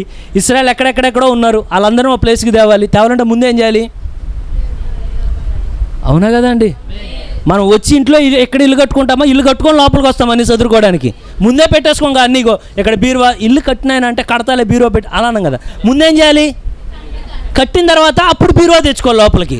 అంతేనంటారా? మీ పిల్లలు కూడా అప్పుడే తీసుకురావాలా? లేకపోతే ఫ్యామిలీకి అక్కడే ఉండి బీరువా పెట్టి ఒక్కొక్క గోడ కట్టుకోం కదా. ఇప్పుడు దేవుడు ఏం చేస్తాడంటే 5వ దాంట్లో ముందు ప్లేస్ రెడీ చేస్తాడు. దేనికోసం? ఒకరోజు నా పక్షిరాజు పిల్లలు ఎక్కడికి రాబోతున్నాయి కనుక దేవుడు ముందు ప్లేస్ రెడీ చేశాడండి. అర్థమైనదా ఇక్కడ? ఇప్పుడు కానీ అప్పటికి ప్లేస్ రెడీ అయిపోయిన అందరూ అనుకున్నారు ఇక్కడ భలే ఉంది కదా, వ్యాపారం బాగుంది కదా, అంతా బాగుంది. ఇప్పుడు దేవుడు అనుకున్నాడు మళ్ళీ మిమ్మల్ని రామంటే వస్తామా చర్చికి? మళ్ళీ ఏమవ్వాలి? ఎక్కడ నొప్పు కాస్తా ఎక్కడ నొప్పి రావాలి? ఎంతమందికి అర్థమవుతుందో? మనం అంత తొందరగా దేవుడు మాట వినమండి. మనం ఇక్కడికి వచ్చిన తర్వాత దేవా నువ్వే చెప్తే అదే చేస్తాం. దేవుడికి తెలుసు మీరు చేయను నేను చేయనండి. కొన్నిసార్లు మనం ఏం చేయాలైనా కొంచెం బెండ్ అంటే కొంచెం ఇలా బెండ్ చేయగానే అప్పుడు ప్రభు ఇదిగో నీ చిత్తం చేయడానికి ఇక్కడికి వచ్చానయ్యా. ఇప్పుడు ఇశ్రాయేల్ మామూలుగా చెప్తే వస్తారా? రారు. కానీ ఇక్కడ ఏదైతే మీకు హాస్యాస్పదంగా చెప్పా కానీ ఈ 6వ బూర ఊదినప్పుడు జరిగిన సంఘటన సామాన్యం కాదు. ఏ మనిషి ఈ భూమి మీద ఉన్న ఏ జాతి అంత శ్రమ అనుభవించాల. దేవుడు ఇశ్రాయేలుని మామూలు దెబ్బలు కాదండి. అసలు ఆ ఫోటోలు చూస్తే గుండె తరుక్కుపోద్ది. అనేకసార్లు వర్తమానం చదివాను కానీ అంటే ఆ వాటి గురించి ఫోటోలు చూసినప్పుడు భూమి మీద ఏ జాతి అసలు అంటే తోలు పట్టుకోవడానికి అంటే ఇక ఖండాన్ని చెప్పడానికి ఉండదు. ఒక కోళ్ళ ఫారంలో కోళ్ళు ఎలా వేస్తారు, ఇశ్రాయేల్ తీసుకెళ్ళి అలా వేస్తారు లోపల. కారణం ఏంటయ్యా అంటే దేవుడు. ఎంతమందికి అర్థమవుతుందో? మీకు ఇంకా సింపుల్ చెప్పాలంటే ఐగుప్తులు అంటే ఇశ్రాయేల్ రామంటే వస్తారా? దేవుడు ఏం చేయాలి? ముందు ఫరో హృదయాన్ని కట్టిన పరిస్థితే ఇశ్రాయేల్ బయటకు వస్తారండి. ఇప్పుడు దేవుడు ఏం చేశాడంటే జర్మనీలో ఉండగానే జర్మనీలో ఒక నియంత్రణ లేపాడు. హిట్లర్ పెద్ద మూర్ఖుడు. మొత్తం ఎక్కడ కనపడ్డ యూదుల్ని చంపుతూ ఉండగానే వద్దు మాకు ఇప్పుడు ఏం కావాలంటే ఒక ఆశ వచ్చింది. మేము ఇంకెక్కడ కాదు కానీ మేము ఖచ్చితంగా మా వాగ్దాన దేశం. ఇప్పుడు దేవుడు వేలేసి పిలుస్తాడు, రండి మీరంతా ఎక్కడైతే నా బిడ్డలు ఉన్నారో ఈ వాగ్దాన దేశం లోపలికి రండి, అక్కడ నేను మీతో సంధి చేయబోతున్నాను. ఎంతమందికి అర్థమైనదండి? ఇప్పుడు ఇక్కడ ఏం చేశాడు? ఫస్ట్ ఏం చేశాడు? ఆయన ప్లేస్ రెడీ చేశాడు. ఇప్పుడు ఏం చేస్తాడు? అందరినీ ఎవరిని మనల్ని కాదు ఇశ్రాయేల్ లోపలికి పిలుస్తున్నాడు ఆయన. అర్థమైందా అండి? ఇది 2వ ప్రపంచ యుద్ధం. ఎన్నోది? ఎక్కడి వరకు అయిపోయిందండి? కష్టంగా అనిపిస్తుందా? చాలా సింపుల్గా అర్థమైంది అనుకుంటున్నా. 7 ముద్రలు 6వ ముద్రలో నుండి ఎన్ని వచ్చినాయి? క్లియర్గా ఉన్నదా? స్పష్టంగా ఉంది కదా? మొదటి 4 దేనికి? సృష్టి మీద తాత్కాలికంగా అని జరుగుతూనే ఉన్నాయి ఇవి. 5వది వచ్చేసరికి మొదటి ప్రపంచ యుద్ధం ఆ సమయాల్లో జరిగినది. మానసికమైన ఒత్తిడి, అనేక రోగాలు బయటకు వస్తున్నాయి, క్యాన్సర్ చాలా ఉన్నాయి. 6వది సెకండ్ వరల్డ్ వార్, 2వ ప్రపంచ యుద్ధం.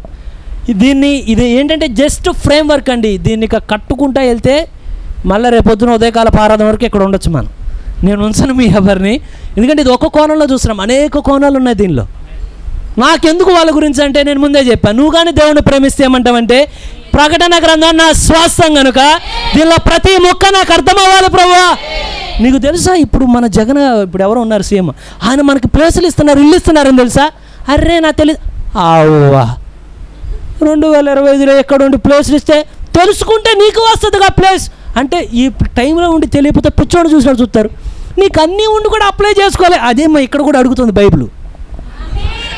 నీకు అన్నీ ఉండి నువ్వెందుకు అప్లై చేసుకోవట్లేదండి? ఎంతమంది అప్లై చేసుకోవాలని కోరుతున్నారు? ఇవన్నీ ఎవరి కొరకు? సుధర్ చేయమో నా కొరకు, మన కొరకే చెప్దామండి.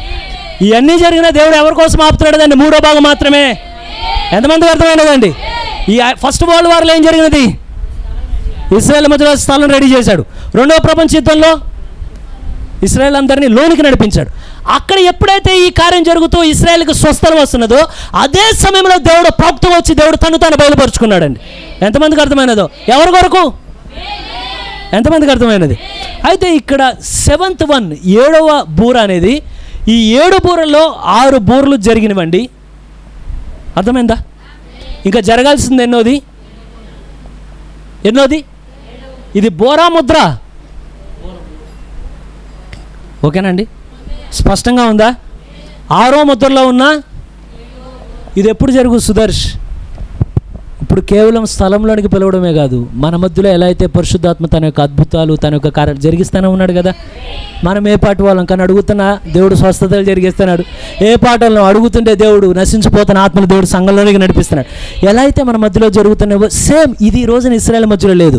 కానీ 7వ బోర ఊదబోయే సమయంలో మోషే ఏలియాలు ఏం చేస్తారంటే వాళ్ళ మధ్యలోకి వచ్చిన తర్వాత ఇక్కడ పరిశుద్ధాత్మ ఎలా బలంగా పనిచేస్తుందో వారి మధ్యలో కూడా సేమ్ ఇంతే శక్తితో వారి మధ్యలో దేవుడు మళ్ళా పనిచేసే కాలం రాబోతున్నదండి.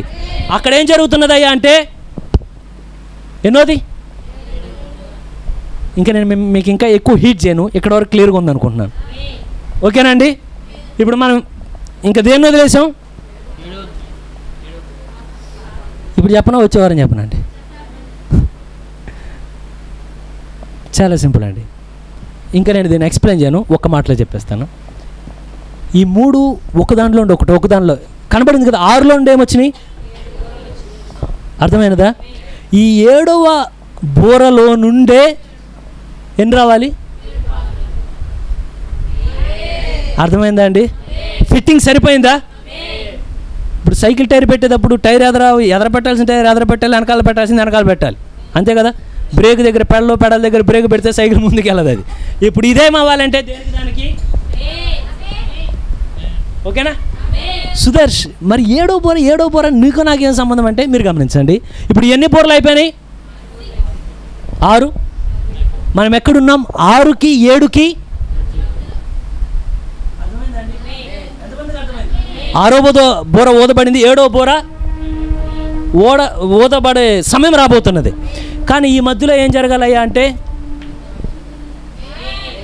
ఎంతమంది ప్రభు ఈ మధ్యలో మేమున్నాం? వెళ్ళిన తర్వాత ఏమైందయ్యా? అప్పుడు శ్రమలు ప్రారంభమవుతాయి. ఓకేనండి, ఇప్పుడు 7లో నుండి ఎన్ని రావాలి? ఇక్కడ వరకు క్లియర్గా ఉందా? ఇంకా ఉన్నది కానీ నేను చెప్పనండి, ఇక్కడ వరకు మీకు క్లియర్గా ఉందా?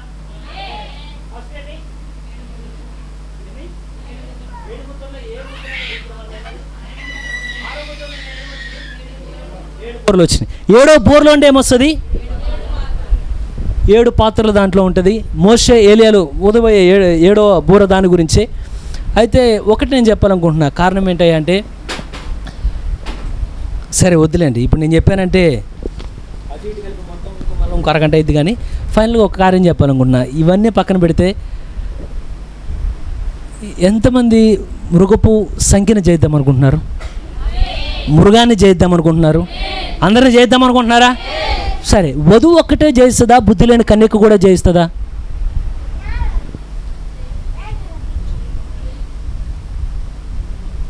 వధువు మనమొక్కలమే మృగపు ముద్రని జయిస్తామా? మృగపు సంఖ్య వాటిని బుద్ధి లేని కన్యకు కూడా జయిస్తుందా?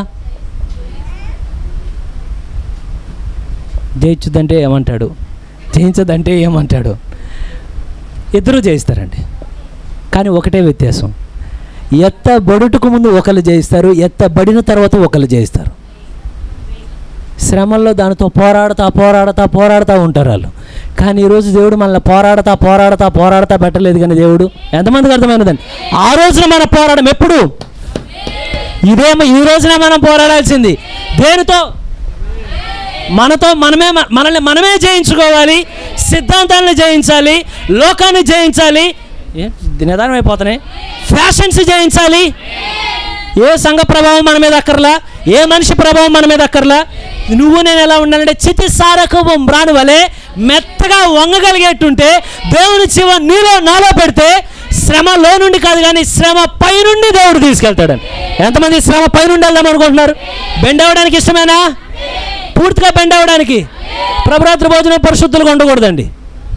ఎందుకంటే ప్రభురాత్రి భోజనం రాగానే పరిశుద్ధులు అయిపోతాం మనం. నేనేమన్నా అన్నానా? దయచేసి క్షమించు, దయచేసి ఇంకెప్పుడు అన్నాను నేను సహోదరి. ఆ రోజు గుర్తొస్తుంది మన కరెక్ట్గా ప్రభురాత్రి భోజనం. నిన్నేమన్నా అన్నానా? నీ హృదయాన్ని గాయపరుచుంటే దయచేసి క్షమించు. 4-5 చేతులు పట్టుకొని క్షమించు. ఈ లోపల ఎవరు అనగానే లోపల గుండెల్లో కోపం వస్తుంటుంది. కానీ ఒకటే, ప్రభురాత్రి భోజనం అయ్యే వరకు కొంచెం పంట కదా, అయిన తర్వాత కాలర్ ఎట్లా ఉంటుంది, అయిన తర్వాత ఏమైతే ఆ లైన్లో నుంచి అసలు ఎంత ప్రార్థన చేస్తారు, ఎప్పుడు చేయని ప్రార్థన ఆ లైన్లో నుంచి చేస్తారండి. ప్రభువా ఇంకెప్పుడు చేయను ప్రభువా. ఓ సహోదరా, అలా కాదండి.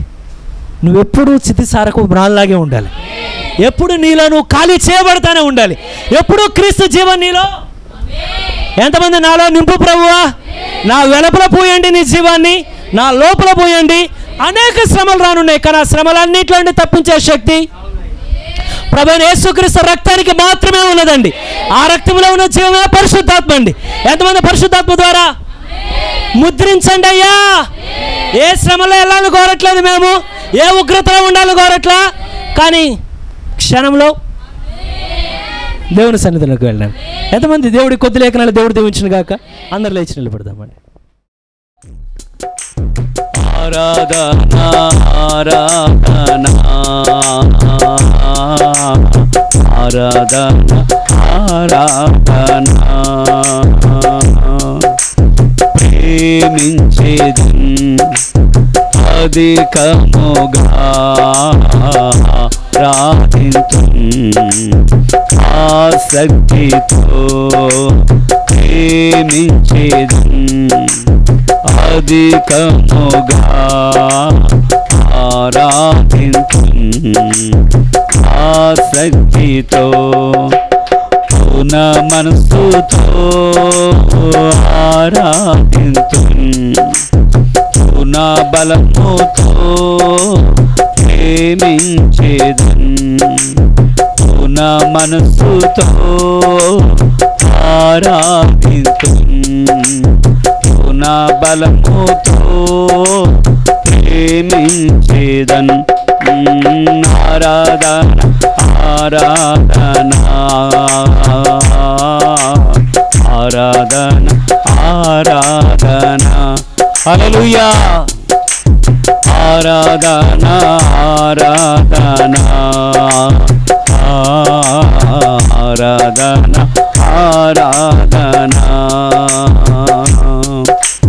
ప్రేమించేదన్ అధికముగా ఆరాధింతు ఆసక్తితో ప్రేమించేదన్ అధికముగా ఆరాధింతు ఆసక్తితో నిన్ను పూర్ణ మనసుతో ఆరాధింతు పూర్ణ బలముతో ప్రేమించేదన్ గ్లోరీ పూర్ణ మనసుతో ఆరాధింతు పూర్ణ బలముతో ప్రేమించేదన్ ఆరాధన ఆరాధన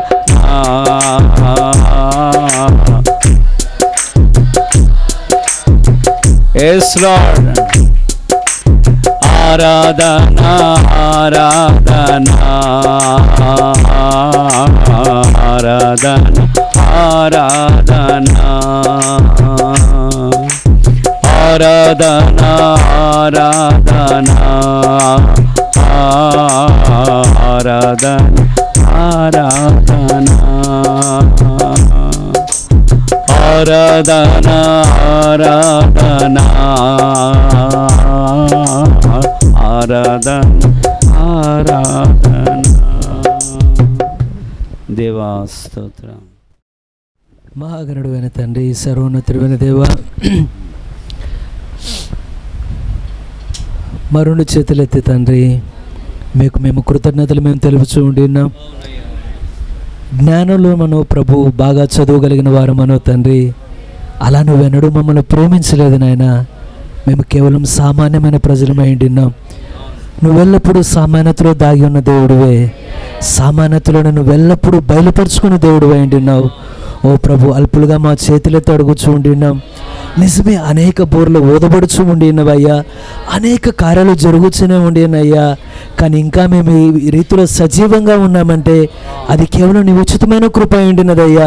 మరి అనేకమైన భౌతికమైన వ్యాధులు దాడి చేస్తూ ఉండిగా, కానీ ఇంకా మా మధ్యలో యెహోవా రాఫాగానే ఉండి ఉన్నావయ్యా. ఇది కేవలం సంఘముగానే కాదు కానీ తండ్రి, మాకు ఇది ఆసుపత్రిగా ఉండి ఉన్నదయ్యా. ఎంతోమంది రోగులతో అయ్యా అనేక మంది వస్తూనే ఉండి ఉన్నారు తండ్రి. అయ్యా తిరిగి స్వస్థత పొంది మేము వెలుచునే ఉండి ఉన్నామయ్యా. కేవలం తండ్రి అయ్యా బూరలే కాదు కానీ తండ్రి, మా మధ్యలో ప్రధాన యాజకుడిగా నీవు మా మధ్యలో ఉండి ఉన్నావు కనుక మా కొరకు ప్రార్థిస్తున్న వాడు నీవే ఉండినావు, మా కొరకు రక్తము చిందించిన వాడు నీవే ఉండినావు అయ్యా. నీ ప్రార్థన కన్నా గొప్ప ప్రార్థన ఏదీ లేదు కానీ తండ్రి అయ్యా, ఈ స్థితిలో మమ్మల్ని నిలబెట్టుచున్న కృపను బట్టి వందనాలయ్యా. నిజమే, అనేక మంది దగ్గర డబ్బు ఉన్నది నాయన, అనేక మంది దగ్గర సంపద ఉన్నదయ్యా, కానీ హృదయంలో ప్రశాంతత లేదు నాయన.